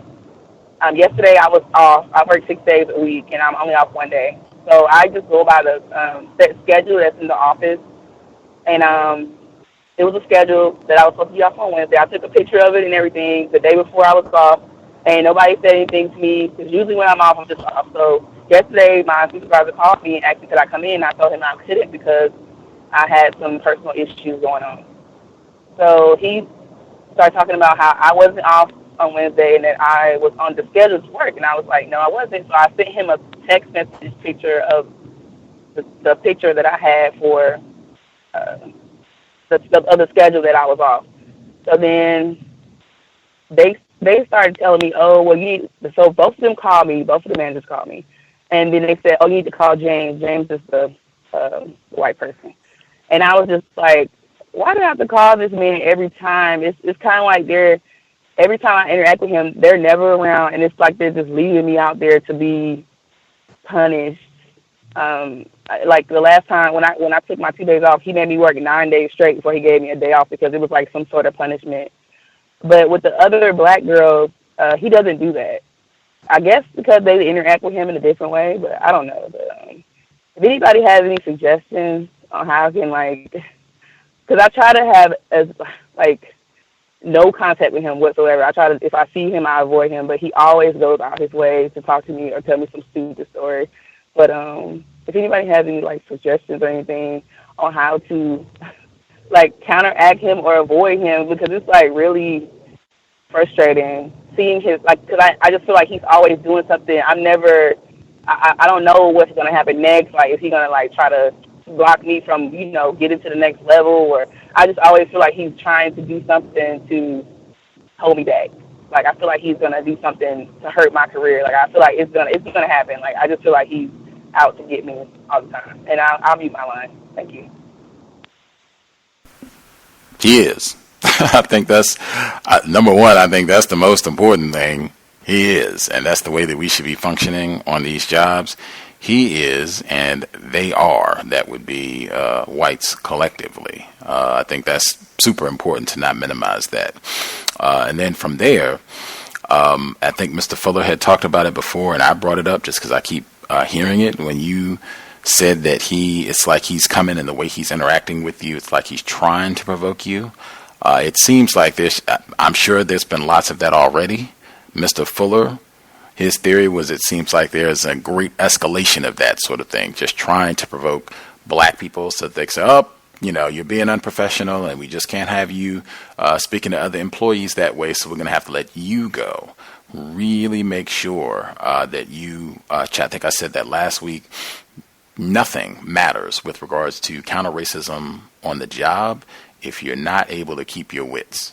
Really, really important to make sure you do that. If you've identified that this guy, that seems to be his MO, to come around and just talk real tough and try to agitate you and make things difficult for you and question what you're doing, really make sure you take your time with what you're going to say so you can really pick your words when you're dealing with him. That was also going to be one of my suggestions as well, to see if you can minimize verbal communication with him and have more email correspondence. I don't know if that's feasible in your place of employment, and continue protecting yourself. I thought it was great when you taken a photograph of the schedule. That way you have documentation of what's supposed to be happening, and the same thing with your hours. I mentioned that app last week where you can track your hours and you can get a sophisticated printout that shows the days, times that you worked. And I mean exact, it'll be down to the second of your schedule and the hours that you did for the week or the month or what have you. Having that sort of documentation and just continue to check because this is probably going to be ongoing for as long as you're there, particularly as long as you're around this race soldier. Who is cowbell, got a black girlfriend or whatever. Did any other folks have suggestions for how you would deal with this race soldier on the job? Can I be heard? Yes, sir. Yes, this is Ken Steele, and I'm very close to Los Angeles now. It's a little difficult to hear you. It sounds a little distant. Yeah, okay. Just a second. I'm going to try my setup this thing.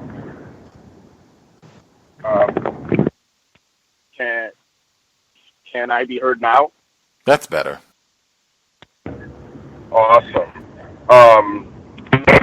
I just wanted to say that yeah, you need to stay away from this person and make sure that all of your correspondence with this person is done electronically where there's a record. That way you and he will both become more refined in your behavior, and in that refinement, he should, or it's likely that he will be less effective at doing harm to your position within this job. I ran into a similar position where a manager was harassing me on the job, and this was earlier in my career where I was less codified and I had no idea of how to deal with that situation. And I thought face-to-face meetings would be constructive. I was incorrect. This person, as soon as they got a promotion to be in a position to negatively affect me in my career, they did. So the correct or the mode of action that I suggest would be to conduct all your correspondence via email, because racists understand that when they're being recorded, they have to behave in a way that will not get them easily caught in trouble. And if they do behave in a way that gets them in trouble, good, you have it on the record. So make it a habit of communicating with this person electronically on the job, if at all possible. And then to the previous caller that was being told that she was the worst worker there, that she was terrible, that's a bunch of BS. Sorry about my language. That mode of behavior that racists can engage in is one that makes me particularly upset, because I've been subject to it the same way. Even in my most recent position, we had a quarterly meeting where everybody's records were broken down in front of everyone so we could see how we did. And for the whole entire quarter, I was being made to feel like I was doing everything wrong. I was the worst worker there. I was totally ineffective. I wasn't, quote unquote, buying in, and I wasn't producing anything. And lo and behold, when everybody's numbers came to light, I stood firmly in the above average area. Now, I wasn't, top of my division or anything like that. Nothing, overwhelmingly incredible or anything. But I definitely was not doing as bad as I was made to feel that I was doing by my manager. And just note that oftentimes managers' only job is to make you feel that way, especially if you're a black person on the job. And when they are engaging you like that, don't listen to them. As hard as it may be, as hard as it may seem, do not listen to all of those qualitative judgments that they can make about you. Focus on the hard numbers. Focus on the objectives. Focus on those. And when you get written up, ask questions. Ask why. Ask how. How did you come to this conclusion? How did you measure this? How is this measured? What metric are you using to determine if I bought in or not? And if you ask that via email even, get that on the record, you get their response, get direct feedback. So these are things that you can definitely do. And please, when you do make these correspondence, do it on email. One thing that I do, that I've been doing for quite some time now, is that I listen and read about what these white supremacists are taking while on the job to perform their duties exceptionally well. Some of these suspected white supremacists seem to have an incredible ability to withstand some of the behavior, some of the tedium of these jobs. And I always wonder, what are they doing to be able to do this? And oftentimes you'll find out that they're taking all sorts of substances. Early in my career, I found out that these racists had been taking amphetamines to be able to do their jobs exceptionally well, to be able to have a higher capacity to do some of the tedium that are at these jobs, to exhibit some of the focus that is needed. And I listened to a person who would be my mentor at this job. He even got me set up with a doctor who was writing not fake scripts, but these scripts were based on very bogus reporting, and he was eventually taken down by the government. But they even set me up with that, and I found that the long-term side effects of taking amphetamines do not merit taking them at all. And one thing that I wondered was, how do I deal with, some of the racing thoughts that are occurring throughout my day? How do I maintain focus? How do I be able to do some of the more tedious tasks at my job? And I found a number of different solutions, being able to outsource some of your talent and whatnot. And I also found a solution that some of these racists have been taking, and it's based on an African herb found in South Africa. And it's a product, Zembrin. I've been taking it for 3 months, and I can say that after taking this product for this time, it kind of reminds me of taking like an antidepressant.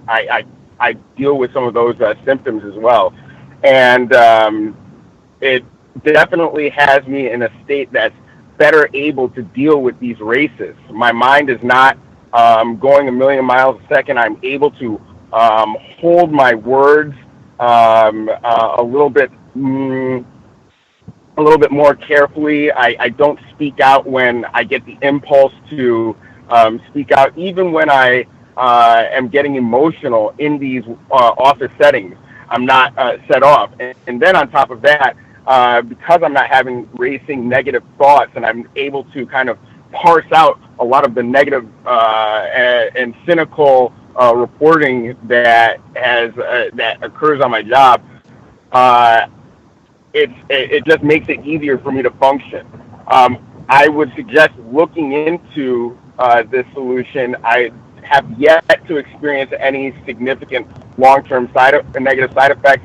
I forget the exact herb that the product is extracted from, but it's a regular dose. It's approved by the South African government, and I got it off. I just searched for it on Google, Zembrin. That's Zembrin with a Z, and that has helped me deal with these racists or these racist suspects rather, that make up the majority of the people that we have to deal with to get serious money out here. And with that, I'll mute my line. Fascinating.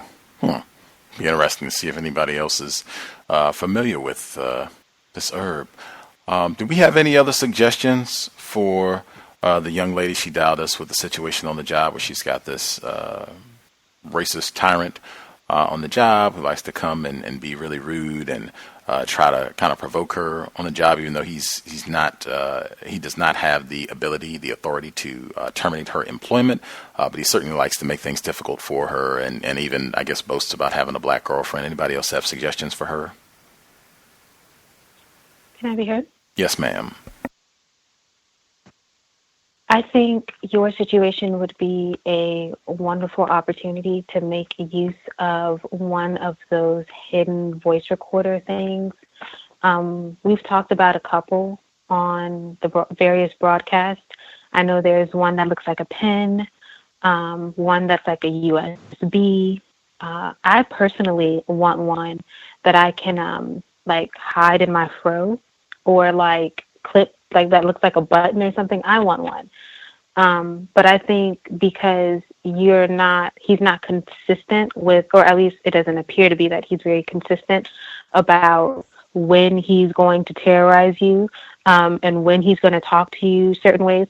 Like, one thing I would say is to definitely have one of the work journals where you just say, okay, at this time this was said, he did this, he did that. But some things, it sounds like it may be it could very easily be misconstrued, and that you would be viewed as either not being a team player, being too sensitive, being dramatic, being angry, or something like that, in which case it would be much easier to make your case, if you need to make your case, if you had actual recordings.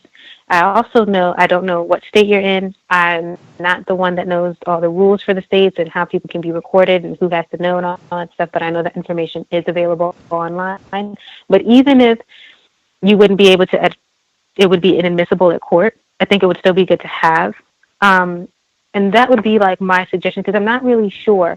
Part of me wants to, but I would love if you could address it. But there's not, like, right now I can't think of any constructive way that you could address it where, like, tell him to leave you alone or something like that, where it wouldn't become even more hostile than it is. I then was thinking, well, maybe it would be just time to transfer.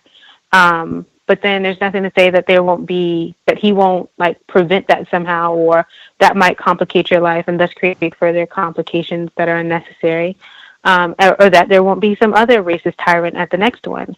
And then, yeah, so right now it seems like when I was looking at the board that recording him might be just the next bet, or be the best bet until something changes drastically.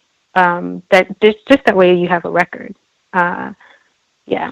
And I would say, like, doing something that addresses, like, the reason I would love for you to be able to do something to address it is so that the stress doesn't get to you. Because that, even if it's, like, not too much of a big deal now, it sounds like it is annoying you at the very least. But then who knows? Like, it might become even worse in terms of what it's doing to you psychologically, or wearing on you, or stressing you out. So going ahead and definitely not just passively dealing with it, doing something constructive to protect yourself. I agree with Gus when he said that. But I'll keep thinking about it. But right now, that's kind of where I'm at.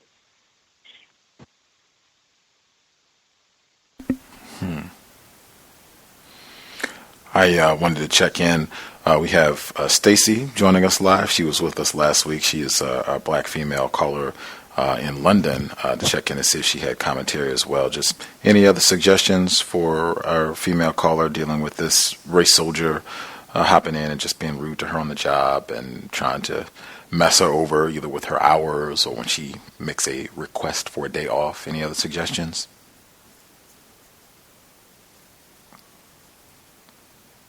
Folks can think about it if you want to take a second, or you can email in if you take a minute to think about it and write something. We can include your commentary that way as well.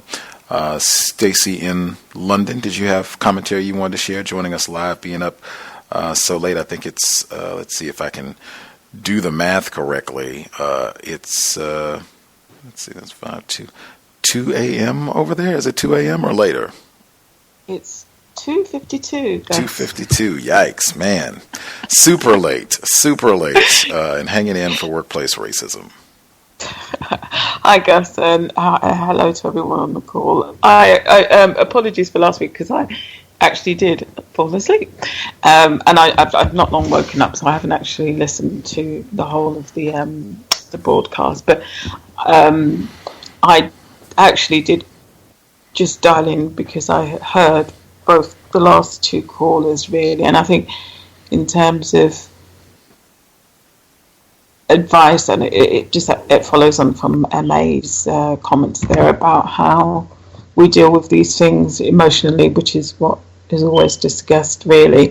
I think for the last caller about the man who's harassing her, I think it is as much as what's been said, trying to neutralize your reaction to what he's doing, because he's obviously feeding off of a reaction as well, and that's not to say it's her fault, because clearly it's not. But sometimes I think we give, and I say this because I've done it myself, and I do have people who continuously harass me on a day-to-day, week-to-week basis, and it is about the stress that it puts on us, and it will get progressively worse. So I don't know, there's something about trying to neutralize your response to everything that he does, and to the point in which he gets bored with it almost, if he's not seeing in any way, shape or form a reaction, which is literally, as been said, probably trying to send correspondence by email and just trying to keep your distance as much as possible, but also I mean, I think there were people for me who I was almost anticipating the problem, and that was stressing me out, and it does impact on your health. So I would try and keep away, but also just try and neutralize. Do not respond to it. It's not your fault, clearly, but they feed off of your reaction, and sometimes you don't even realize you're giving them something back. These people are bullies, and obviously it's born out of racism, without a doubt. But he's obviously getting some kind of power trip out of it. So I would just try and neutralize my responses. I did have a question for the lady who talked about her health, and I just understand this 100% because I've been there, and I've also, spoken to people who have. It shocks me the stress that people do not realize they are under, and how it can have that long-term impact on you, both through medication, and there is somebody who I work with, I won't go through her circumstance, but she said to me last year that she was taking medication, and it was such a shock to me because this female is highly educated, highly accomplished. If I mentioned some of the projects that she's worked on, you all the way in America would know about some of the projects that she's worked on. And, so this is not a manager who is incapable or, hasn't produced high quality work. But somehow, performance then gets undermined, and I've had it done to myself. So I understand exactly how it impacts on your health. And this one person that I was mentioning revealed to me recently that she was suicidal at one point, and I was stunned by it, absolutely stunned. But my question for the caller, obviously, I think you said you've left the job 2 years ago, and I'm really pleased that the physical symptoms have resolved themselves, but obviously you were still quite emotional about it, and I was just wondering if you're doing anything about that emotion, because it's the emotional side of things which hang around in our systems that still have an impact, both in terms of anxiety going forward, even if the actual physical symptoms have resolved themselves. So I'm just wondering if you're trying to do anything to deal with some of the emotional residue, as they say.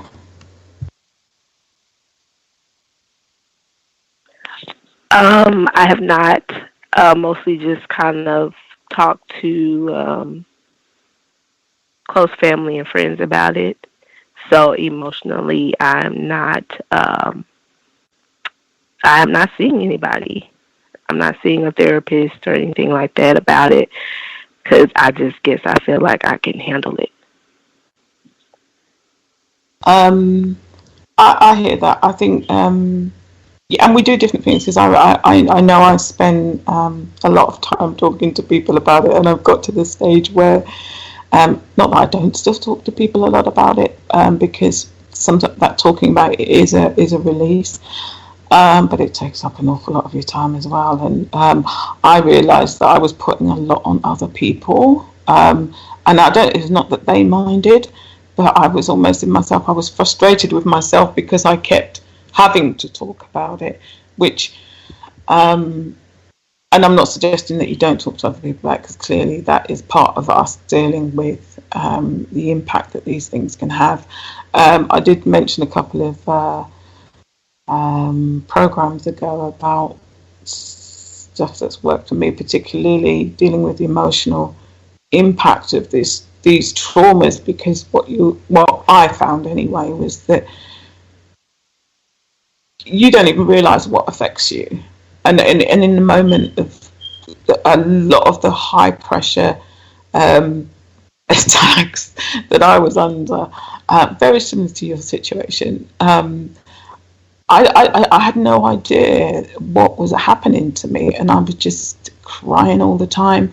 I had eczema really badly, and it was all stress related, but I had no, people mention the word stress, but I had no idea what stress could do to me physically.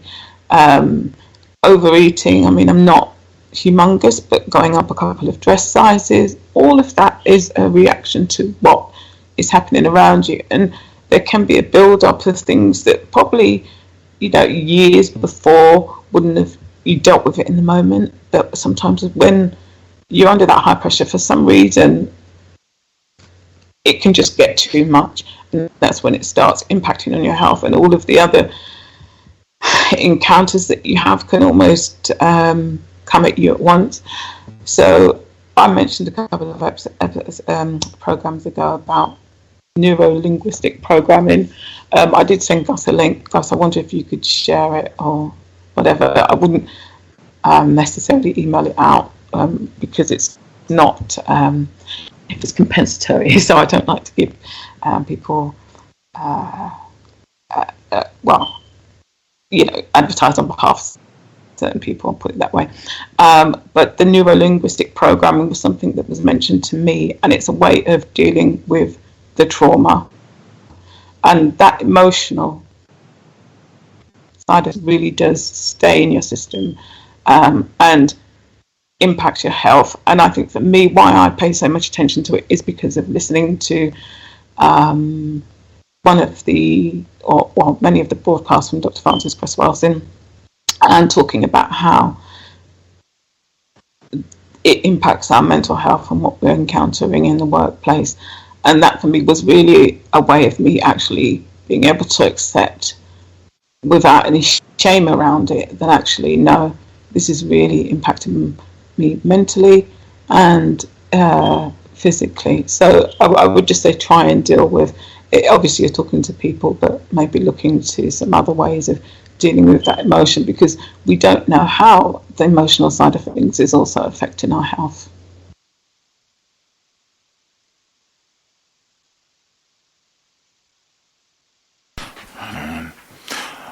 Before we get too far down the road, I want to nab some of the people that we missed completely.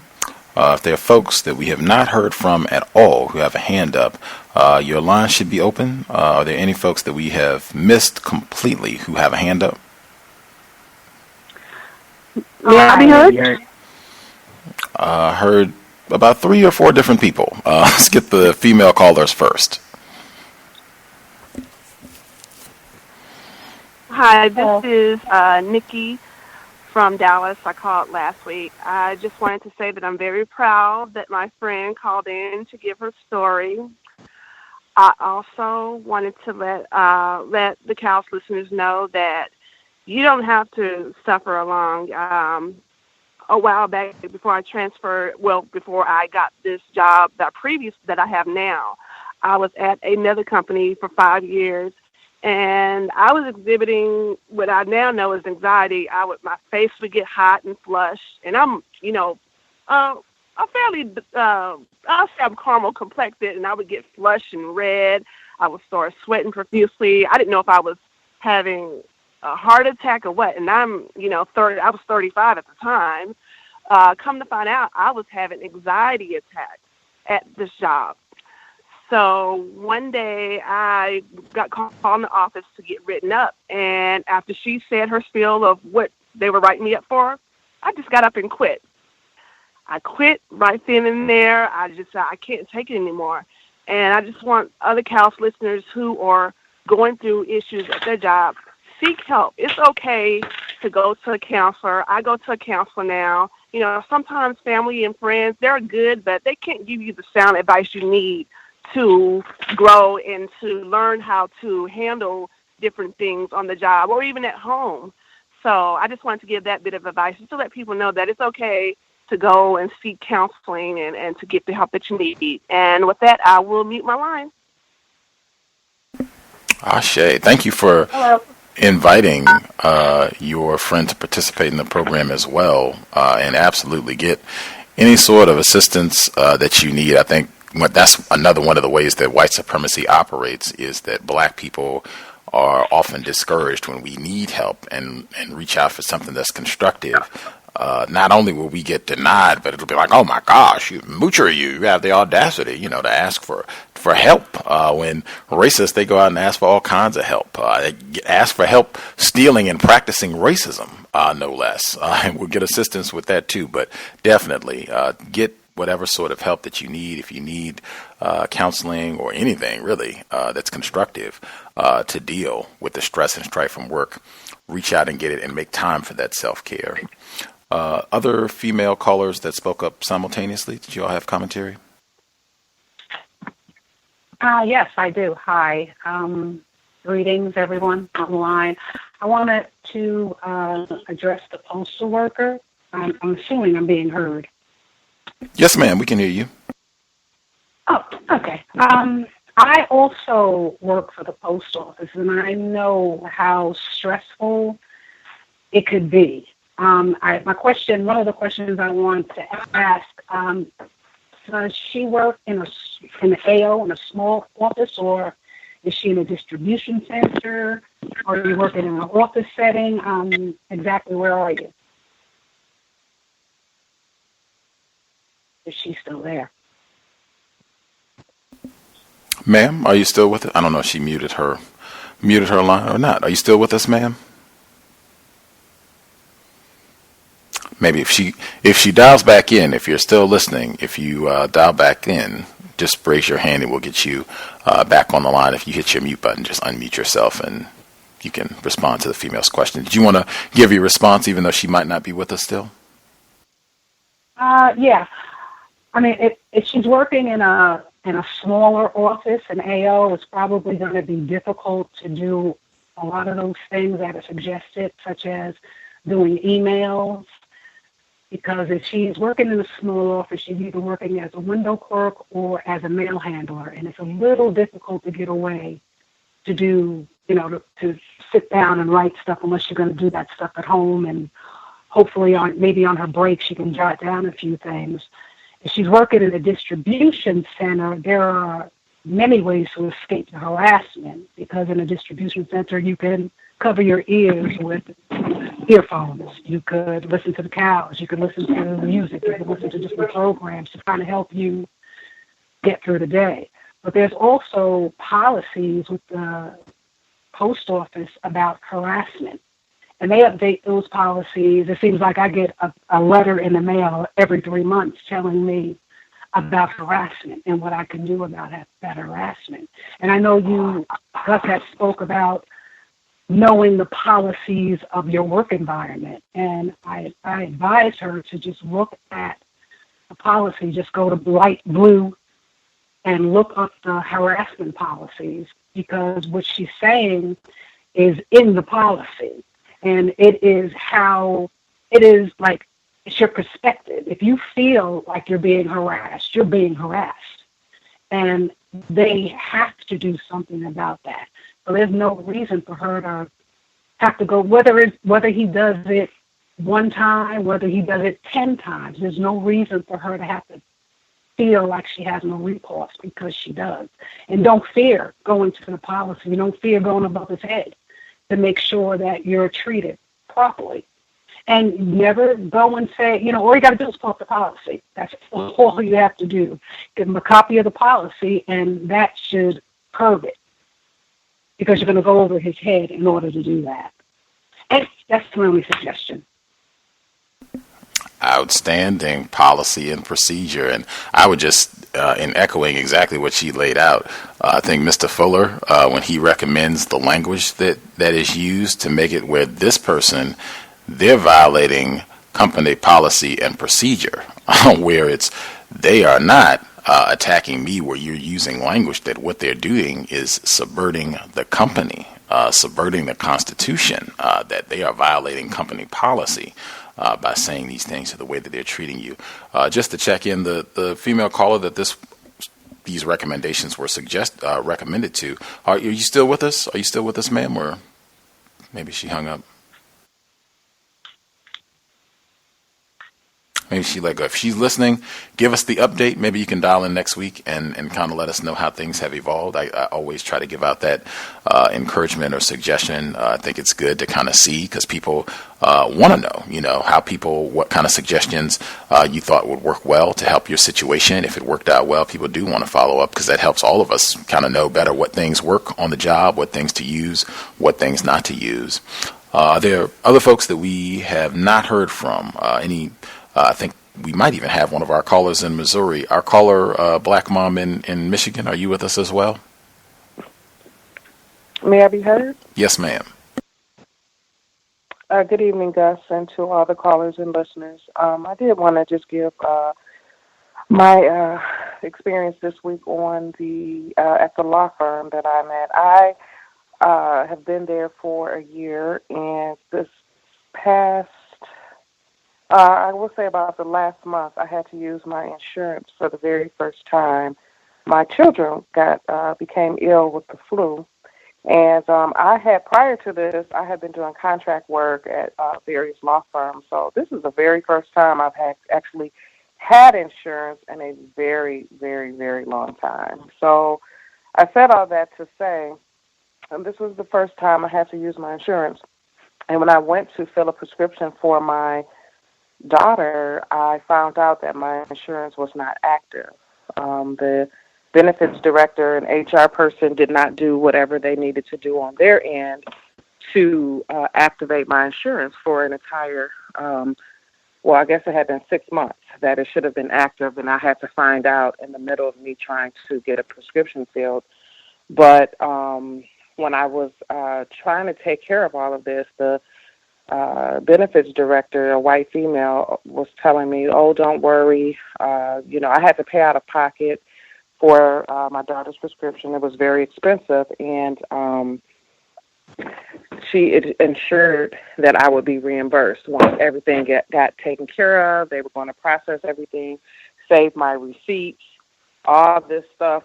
She was apologizing because she didn't do her job, and to make sure that I saved the receipts and she would take care of it. Well, I saved the receipt, went and got a copy of the prescription, submitted everything, did everything I was supposed to do, and now they're pulling out all these, I'm like having the hardest time to get reimbursed. They're telling me that the insurance, I have this high deductible plan, and with the insurance, I wouldn't have gotten any money off. I paid the right amount. I mean, it's just all this pushback on getting me the reimbursement that she ensured that I would get. And I just found it interesting. So I kind of had to go over her head and go to another person that could explain it, because I kept saying, this doesn't make sense. I have insurance. Everything is processed.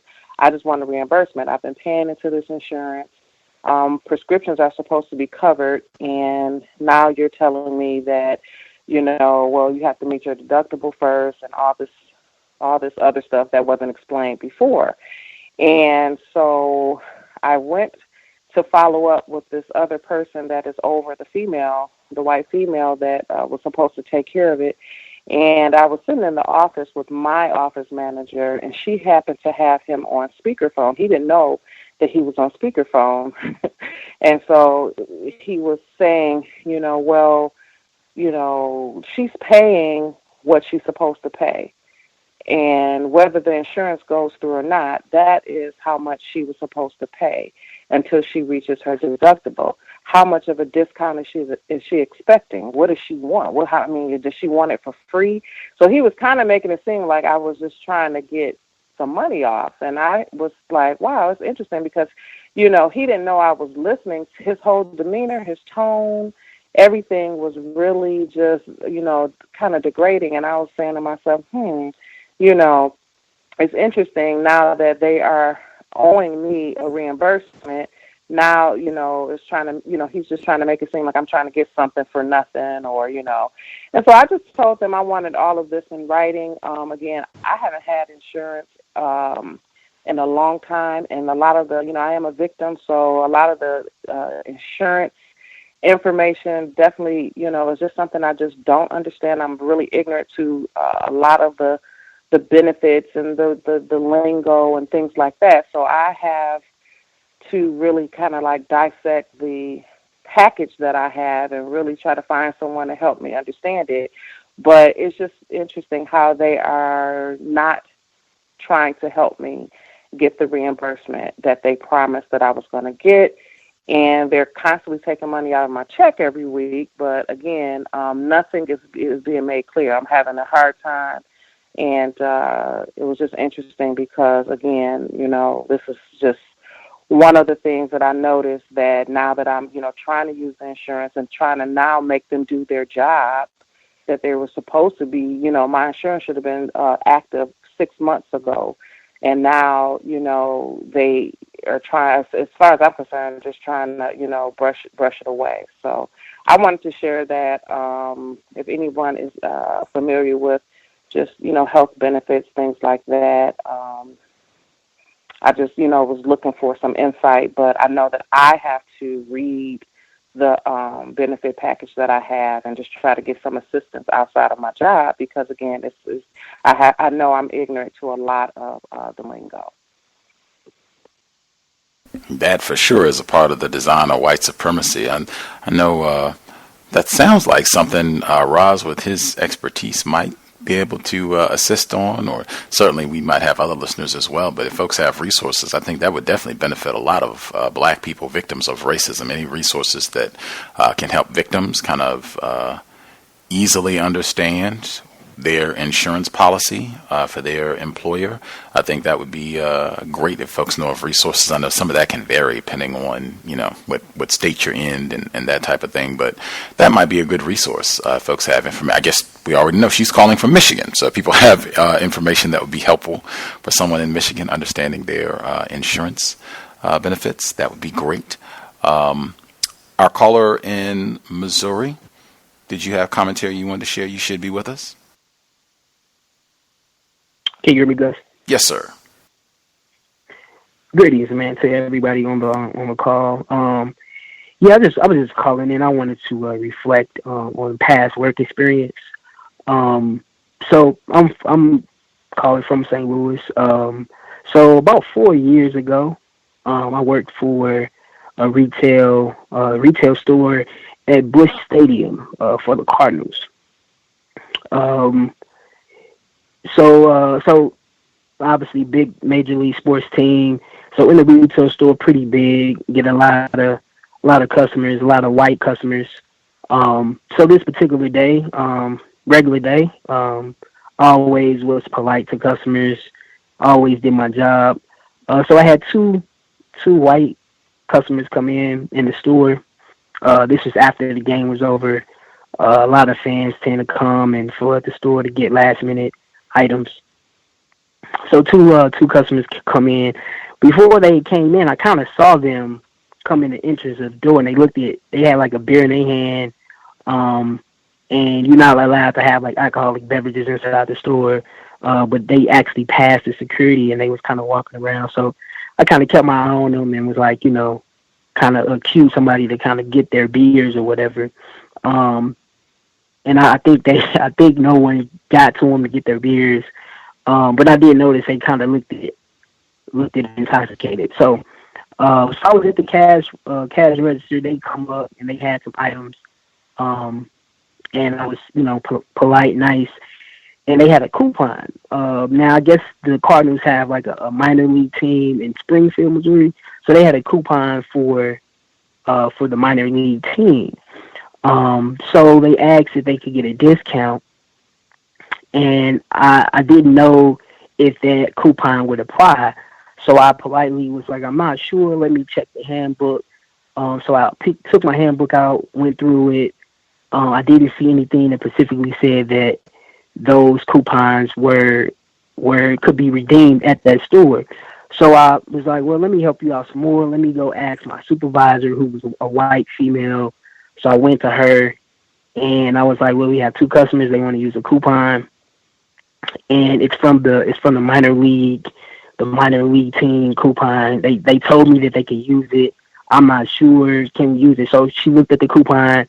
She automatically said, no, they can't use it. It doesn't qualify for this store. So I was like, okay, cool. So I went back out to the two white. It was a white man and a white woman, in their like late 50s. So I politely told them, unfortunately we can't use this coupon. It doesn't work for this store. But I can definitely ring you out and take care of you. So they didn't like that answer. So they was like, well, we were told we could use it. And we only have two things. What can you do? So I was like, okay, well, let me go talk to the manager of the store. So I went to the manager, white male, in his 60s or late 50s, early 60s. I was like, yo, they came in here, they wanted to use this coupon. Can we do it? Can we not do it? He automatically said no, they can't use it. It doesn't qualify. So I went back to the two customers, and I was like, once again, unfortunately, he also said you can't use it. But I definitely can ring you out and get you up, get you going, get you on to your night. So at that time, the manager actually came up, and he was, kind of letting me know, is everything good? Are you guys good? And he told them again, yeah, you can't use that coupon. So after going through a supervisor and a manager, these two white racist white supremacists looked at me and called me a nigger. It was like, if this was the 1960s, we would handle you. My dad was a sheriff. He would come up here. So at that time, I was highly shocked. I wasn't quite shocked. I was a little thrown back. I wasn't shocked. But I was like, man, like, I kind of had my head down, like, oh my God, they called me on my name, and I'm like, it's not even my fault. Like, the manager's talking to you. Like, I'm clearly out this situation at this point. Like, I can help you, but I'm not the one that, denied your coupon, technically. So I got mad. I wanted to say something to these racist white supremacists, but I didn't react. I just kind of let them go about what they was doing. The manager still gave them the discount, and they just exit. They went away. Left the store. My manager didn't say anything to me.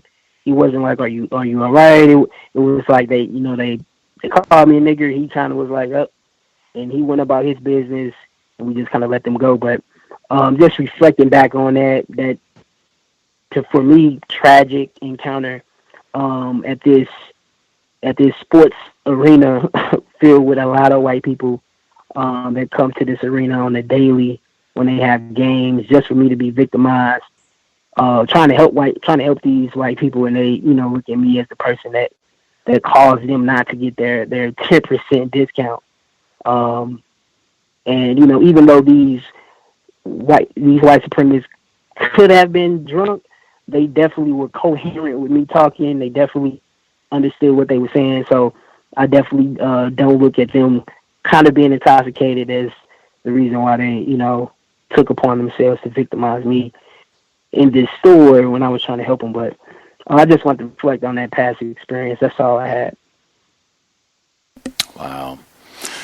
Thank you for sharing. Again, sobriety would be best under conditions of white supremacy, and for sure, white people, alcohol, that is the most dangerous combination in the known universe. And anybody, if you work on a job where you already know once you sign up for this job that part of your duties will include servicing or being in the presence of intoxicated whites, like, at least for me, that significantly increases like the hazards and danger and stress of that job, knowing that that's a part of my duties is going to be dealing with intoxicated whites. I mean, just for what you just heard right there. And that too goes to the mental health issue that was talked about, because those type of experiences, it does take a toll. It does have an impact on our well-being, being assaulted like that, and then not even having any support. Not that you should expect it, but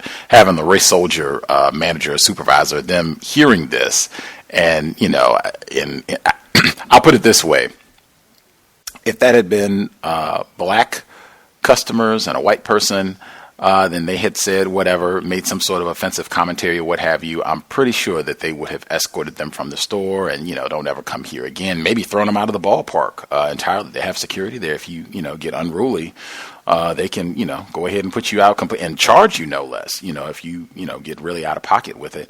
But for none of that to happen, they just go on their merry way, and they don't even enforce the no alcohol rule in the store for these fools. We talked about that too in terms of rules not being enforced equally on jobs. Just that is the system of racism, white supremacy. You would almost have to have like a whole different, I would think, and very strict like code for how you're going to function and what you do in environments with intoxicated whites. Because normally when we say like encounters with racists, it can go in like 5 seconds. It can start if it's intoxicated white people. It can take 1 second because they're not thinking clearly, and you have no idea what's in their system. So things can get bad really, really quickly.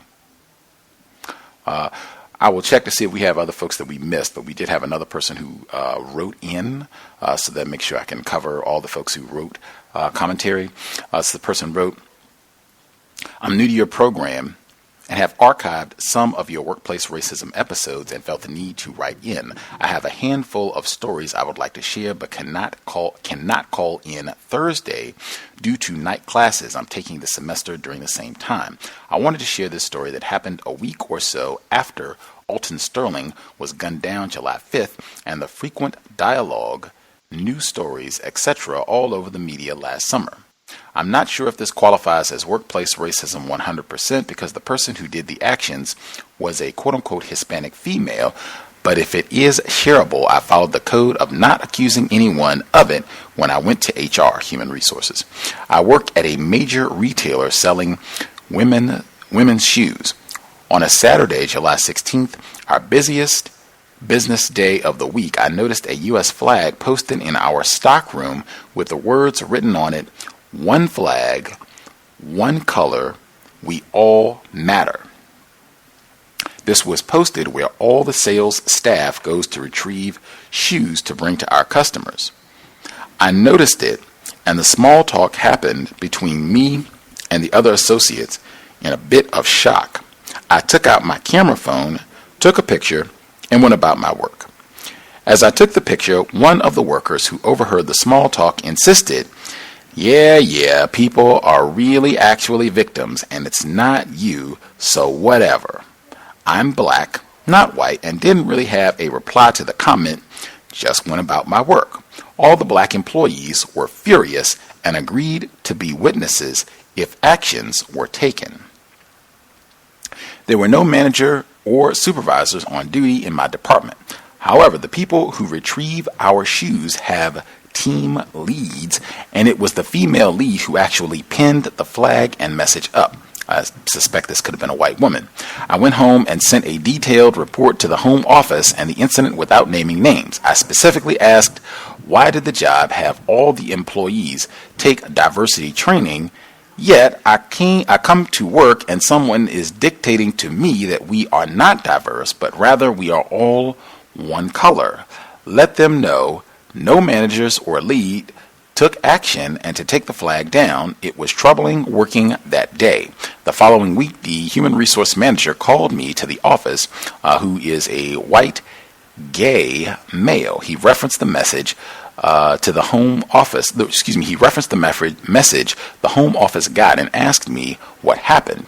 I explained and then asked him the same questions, such as if the job wants us to be quote unquote diverse and not judge customers, why would a message like this be displayed? Good question.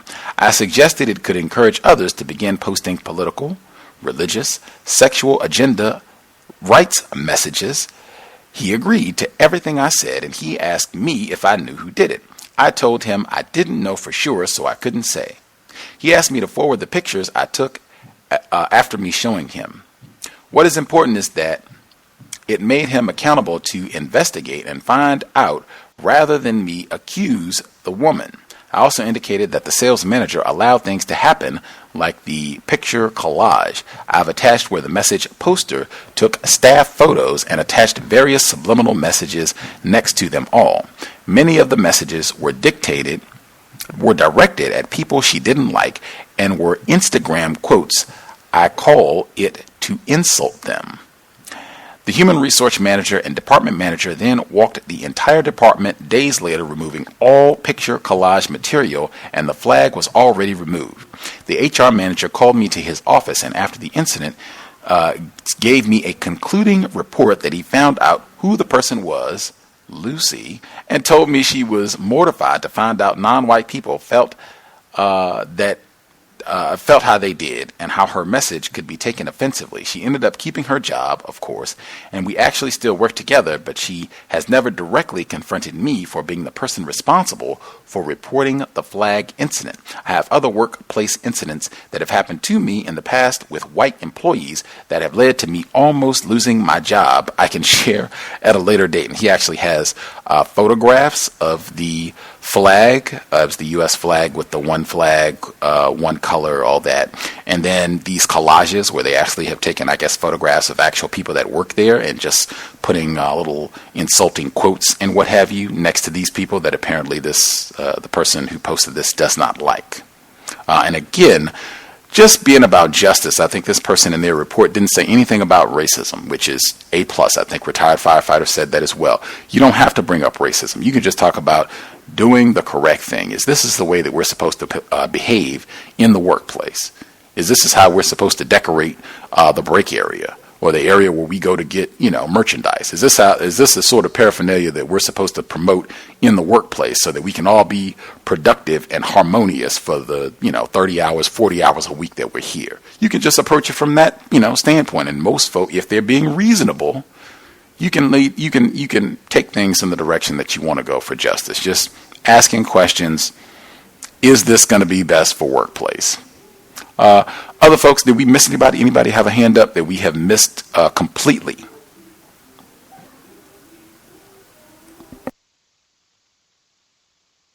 Can I be heard? Yes, sir. Yes, sir. Greetings to you, the host, the callers, and the listeners. I wanted to talk about two workplace racism experiences. One more recent.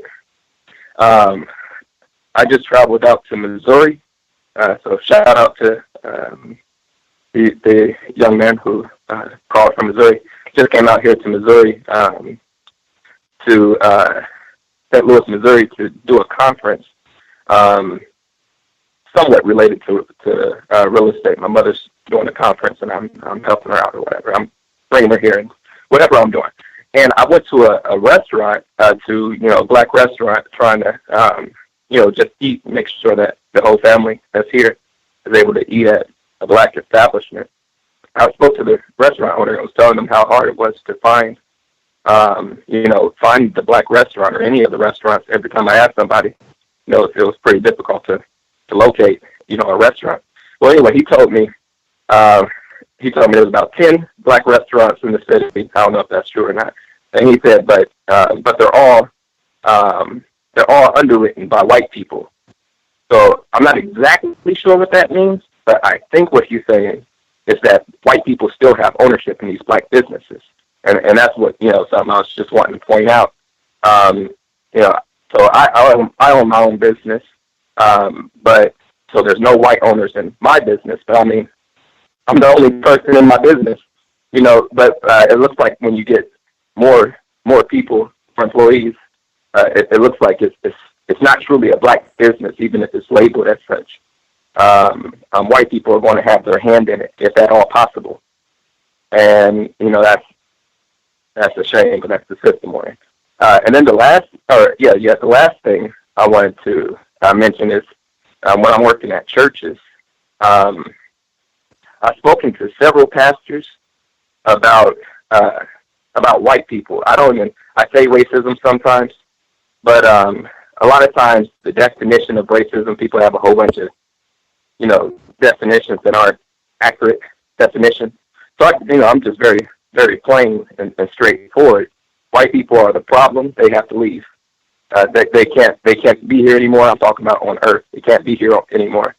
They're the problem. We need to do something. I talk to the black pastors. Do anything, do something. But the black pastors keep telling me, their Jesus tells them that they can't. They can't hate somebody because of race. And a lot of times, I even had a number of them even in their sermons will address a conversation that we've had and talk about how it's incorrect to hate white people. I don't hate white people, but they'll say it's incorrect to hate white people, and on with that, it's not good to disrespect them. It's not good to it's not good to look or to look at them in any negative light. I totally disagree. This is our enemy. But what I've noticed is, okay, so the pastors seem like they're not going to help out much at all. Not at all. But it seems like the musicians, they're a lot of them aren't even quote unquote Christians anyway. They're just playing music. And so I've been trying that route, speaking to the musicians, and because a lot of the musicians are connected even in different cities. I know musicians in several cities, and even in different parts of other countries. I know some musicians, so I'm trying to go that route, and hey, put it in your music. Put it in your music. We need to get rid of this problem. The problem being white people. We need to solve this problem. And I'm not sure how much traction it's gotten. I kind of like what Mr. David Benner's done. A few other people have done. Speaking out against racism in their music. It just doesn't seem like it's enough. I need people to be, more direct, more serious. We need to get finished with this problem, as soon as possible. I know we're going to solve the problem, but do we have to wait 20 years? We can do this. I think we can do it tomorrow. But if like a year, we could probably do it. Whatever the time frame, it's really irritating. We just need to solve this problem. So, all right, thank you. Wow, folks still at it, talking to other black people on their job or in places where they work about racism. That is admirable, courageous. Seems like a good number of you all have figured out strategies and ways that you can do that, and have had apparently from the testimony, a number of you all have had pretty good results. Right on. Anybody else that we have missed completely?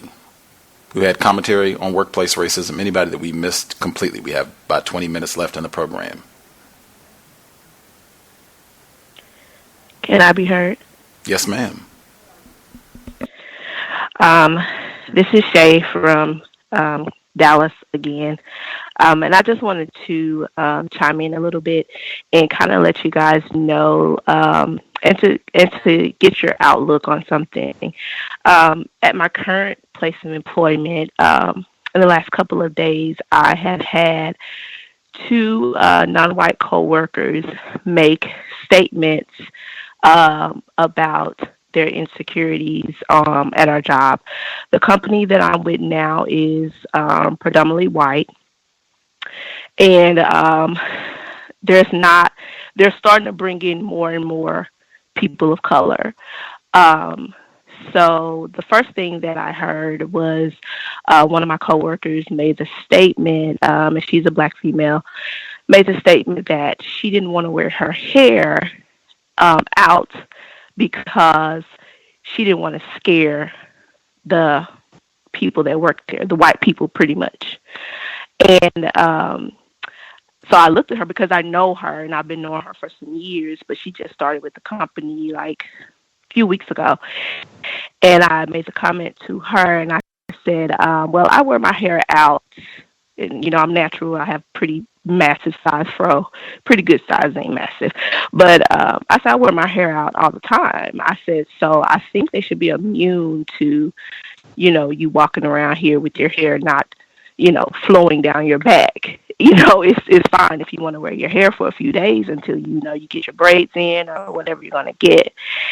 And after that, I had a non-white coworker, Hispanic lady. She was talking to another younger white coworker, white female, in the break room, and she made the comment that her parents had gave her some leftovers, and she was like, "Well, I didn't want to bring it because um, I felt like it would be people wouldn't understand it.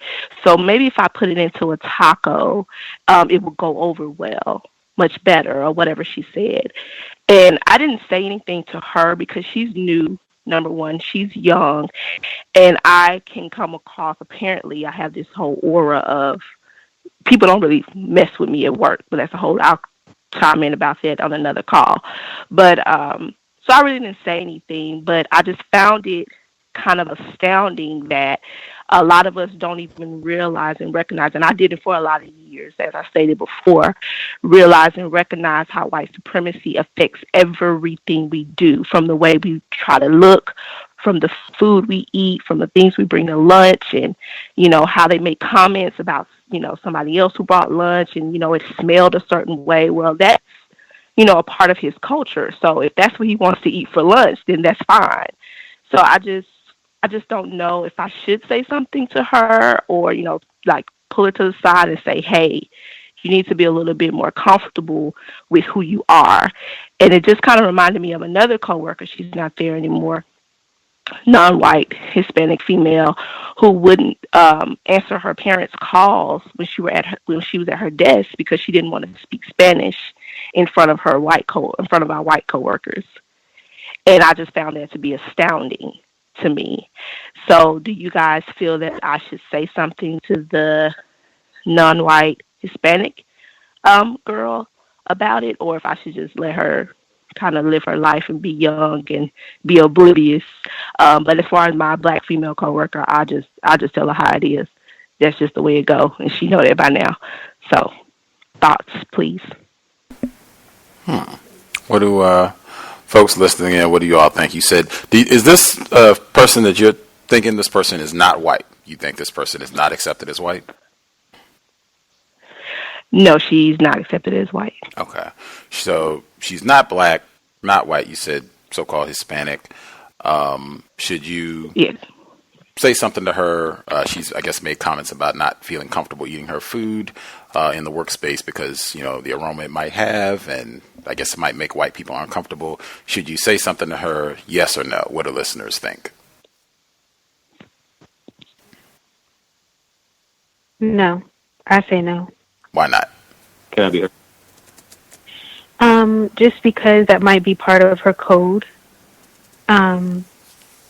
You know, because when you speak another language around people who don't speak that language, it draws a lot of attention to you in two ways. Number one, every time you start speaking a language, people will just kind of automatically assume that you're talking about them. And you could be talking about hair, food, the weather, like all kinds of other things, but it'll just become this thing where now, and it's like, it's really easy for people's mind to run away with them. And now, like, say they accidentally bumped you, but then they hear you speaking Spanish on the phone, and they might, like, Spanish is a very, like, kind of passionate language. So I guess depending, like, you could kind of get caught up in the conversation. Next thing you know, someone thinks, like, "Oh, man, she's talking about me because I bumped her." It happens all the time.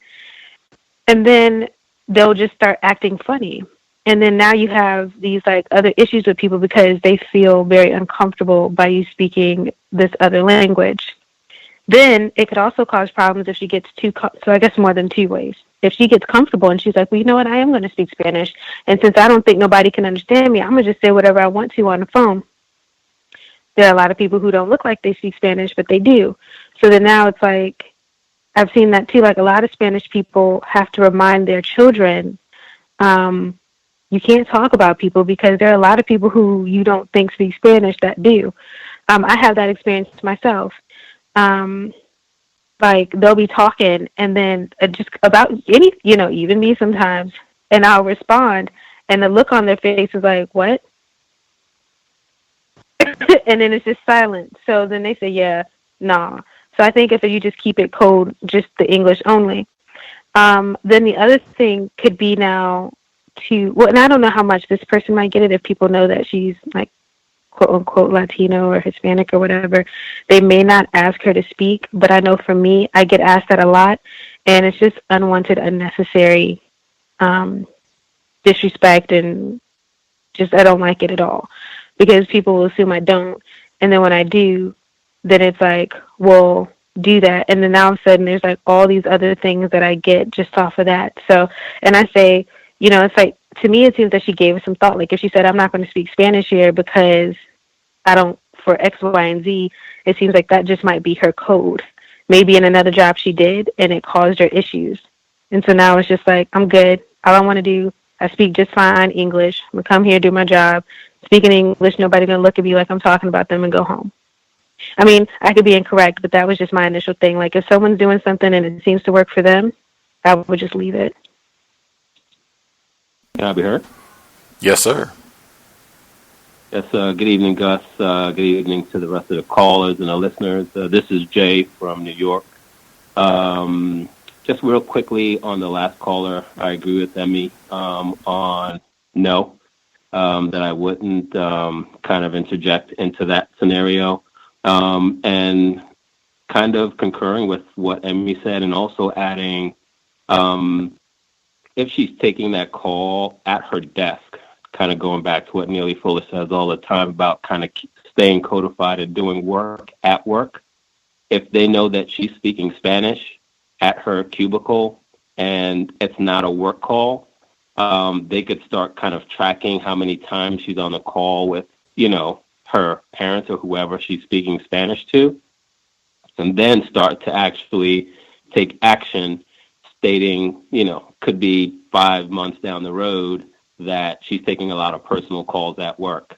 And then it turns around that they kind of write her up, and then she may come back to you and say, I thought you said it was a good idea to take these calls, but now I just got written up, et cetera, et cetera. So I would kind of say no in reference to that. And also I wanted to also touch on the other female caller that had the question about the benefits. I would recommend calling your benefit provider, the individual that you're signed up with, speaking to a representative at the provider location, getting all the details. They're very helpful. I think Gus mentioned it. Ross, I think, always kind of speaking to individuals on the phone. And I think if you find a good representative, they'll walk you through your entire benefit package, and even be able to give you, ideas about, probably going back and trying to get that, I guess the money kind of refunded back to you for how that transaction didn't happen the way it was supposed to, since you weren't signed up with the benefits yet. So like I said, I would probably just recommend going and speaking with one of the agents at the provider, and they would probably be able to help. And since it's outside of the individuals that were giving you all that nonsense at work, you may be able to get some really good unbiased feedback from them in reference to next steps in terms of getting that rectified, and also getting good information about exactly what you have in your benefit package. And I think, just one other situation that I had in reference to my workplace racism, and this was kind of outside of work. I was making a delivery last week when one of the trains in New York derailed, so the whole system was thrown off. So I had to actually take the Long Island Railroad up to a location. And it was interesting because I was inside of one of these train stations that I've never been in. It started getting late because everybody couldn't get back on a train going to New York. One of the short little stations that I was in, it was after 7:30, and there was a large announcement that came out on these large speakers stating that everybody has to leave the premises, because if you're caught inside the premises after the door is locked, the law enforcement officers would come, and if you're caught inside, you could be given penalty by tickets or whatever. So I quickly grabbed my bag, started getting up and walking out. A couple of other non-white folks were walking out with me. A non-white woman stopped me as I was walking out, grabbed a book and said, hey, why don't you take this book and jam it in the door and we could all sit in here because they're not going to do anything if they come in. As long as we can get out, we're fine. So before my time of being codified, I probably would have said, yeah, she's probably right, and just thought about kind of growing up in, New York, we always kind of used to jam the doors. But thinking about this in this way, why did she hand it out? Why did she try to hand the book to me out of the two other people that were walking out to ask to jam it in the door? So I calmly said, no, if you want to, do it, you do it yourself. And I just, calmly walked out of the station. But just as I always say, they're continually trying to get us in trouble. And as I looked at it, if somebody did come, one of the law officers did come, I would have probably been on camera jamming the book in the door, and I would have been carted away as everybody kind of laughed and kind of chuckled at what happened. So that's my workplace racism for today. Thanks. I'll mute my line. That incident, the final incident that you just touched on, reminds me of the caller who wrote in. She was talking about her friend, Sam, black male, where he was a male nurse, and I guess some person asked him to leave his post where he was supposed to stay, where people will try to get you to do incorrect things, and generally it'll be a white person. I think even if folks remember Jamie, this was from like a year or so back, where a white person tried to get her on a job to sign like an invoice for a distributor to say that they had purchased these goods, I think it was like thousands of dollars worth of goods, to say that they had done this like weeks in advance of when they were actually making the purchase. And the white person came and said, well, hey, it's no big deal. And, we work with this vendor all the time. Just go ahead and sign the invoice. He's got a family that he needs to support. Just go ahead and get him his money. And this was a flagrant violation of company policy, where she would have got in major trouble if she had went ahead and done what this white person was asking her to do. Really be mindful of that, really at all times, particularly on the job, but really in all settings, and especially if it's a white person coming and asking you to do something that this is a violation of company policy or criminal activity. Really step way back, like, whoa. This sounds like something that I don't want any parts of. Exactly as the male caller just said, if you want that done, you go ahead and get it done yourself. Do we have anybody that we missed last few minutes before we wrap things up? Anybody that we missed?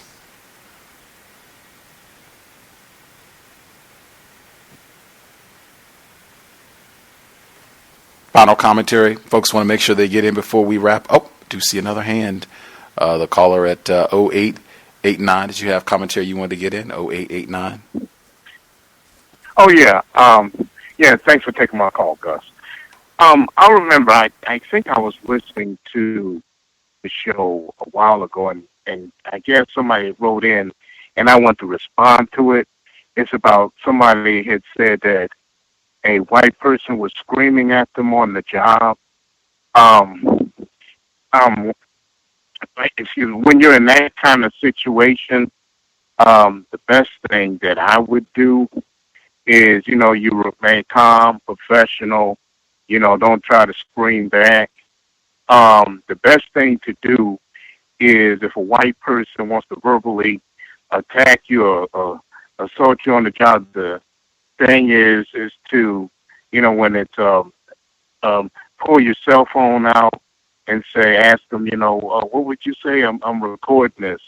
And they usually back off and be quiet, shut up then. But if they do verbally attack you on the job, one of the best things to do is to email the company president, vice president, people in whites that are in high, positions of power, all the way down to human resources. Tell them what was said, who are your witnesses, and that's what I would do, because even human resources is not going to do anything for black people. Their job is basically to protect white people in that company. And what they don't know is that you can turn the tide on if you email them and tell them that's a record. their email is a stamp, it's admissible in court.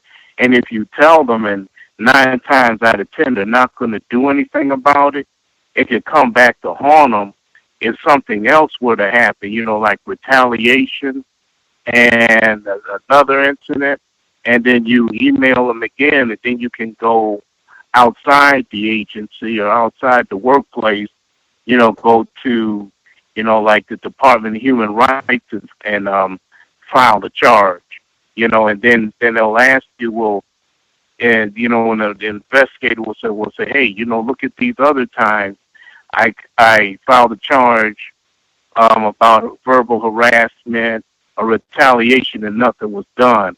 See, all that stuff, when these white folks don't do anything, to take any action, it adds up and it can work in your favor, especially if you go outside the work, go outside the agency and, and file the charge against them. And also, too, I guess you were talking about talking to black people on the job or people of color. The best time, what I find, here's the key, what I find, the best time to talk to some blacks on the job or other people of color is, if they're, being, mistreated by, white people, then they're more receptive. Because sometimes if you, if you warn them and tell them, a lot of times, it depends upon who you're talking to.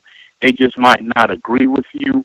And I don't want to, get into any arguments by talking, some of our people and some other people of color can be confused. But usually when they're more receptive and they listen to you, sadly, is when they're being, attacked, by, white people, and then you tell them, and then they, start to be more receptive and listen to you, and you won't have any conflict then. I'll mute my line. I have heard that from other victims of racism, that when racist man, racist woman, racist child, when they violate us explicitly, that right at that moment, if you can be of service to help the non-white person, number one, to help them recuperate and get them, together as best you can, and then offer accurate information about, what happened to them, what they can do about that, things that can maybe help them keep that from happening again. I found, too, that they can be very receptive in those moments. Very. Not always, but generally very receptive. With that, we pretty much did our 3 hours. We should be here tomorrow for Coretta Scott King's autobiography, which is pretty good. I will say I was a little nervous about the book, but wowee, if it continues in the vein of the first week, awesome, absolutely awesome. And I, always enjoy reading biographies and history. So we're early in the book. We're still kind of in the middle of chapter 3. It is great. We're still kind of at the courtship between Dr. King and Coretta Scott King. So that's tomorrow, normal time, 8 p.m. Eastern, 5 p.m. Pacific. We'll be here on Saturday for the compensatory call-in, 9 p.m. Eastern, 8 p.m. Central, 6 p.m. Pacific. This coming Saturday, we'll review the past 7 days of news and events. We'll catch up, share counter-racist suggestions as well. If you have a problem, if you want to write in either your own situation with workplace racism, or if you have commentary on some of what you heard from listeners during the broadcast this evening, feel free. Drop an email, untiljustice@gmail.com, untiljustice@gmail.com. I will state again, documentation, very important. Keep that workplace journal. You don't have to write a whole lot. You can just write down a little bit. Your memory is not as good as you think. That's all of us. It's not as good as you think. And I guarantee you, after 6 months of trauma under white supremacy, you will have likely forgotten critical bits of information. Go ahead and just jot things down that are critical, that can be of great assistance to you on your job. As I state consistently, sobriety would be best. That's workplace and beyond under conditions of white supremacy. Race soldiers, badge or no, they make it their business to cause problems for black people, we are helping them when we're not able to think clearly, to use our brain computers to their optimum capacity, because we've had a few beers or some wine or tobacco or cannabis or whatever other narcotics racists have cranked out. I think it would be best if we could stay sober, think clearly. I think that'll give us the best opportunity to come up with viable solutions to the problem, white people. With that, Creator, we ask that you help us remain patient with other black people, victims of white supremacy. We ask that you help us remain patient with ourselves. Remind us to demonstrate the highest levels of black self-respect at all times, in all places, each and every time we are in contact with another black person. It has been time. Replace white supremacy with justice immediately. Context of White Supremacy signing out. Thanks all for tuning in. Nigga, you so brainwashed. I'm a victim, brother. Problem. You're a victim. I'm a victim of 400 years of conditioning. Shut up. The man has programmed my conditioning. Mm-hmm. Even my conditioning has been conditioned.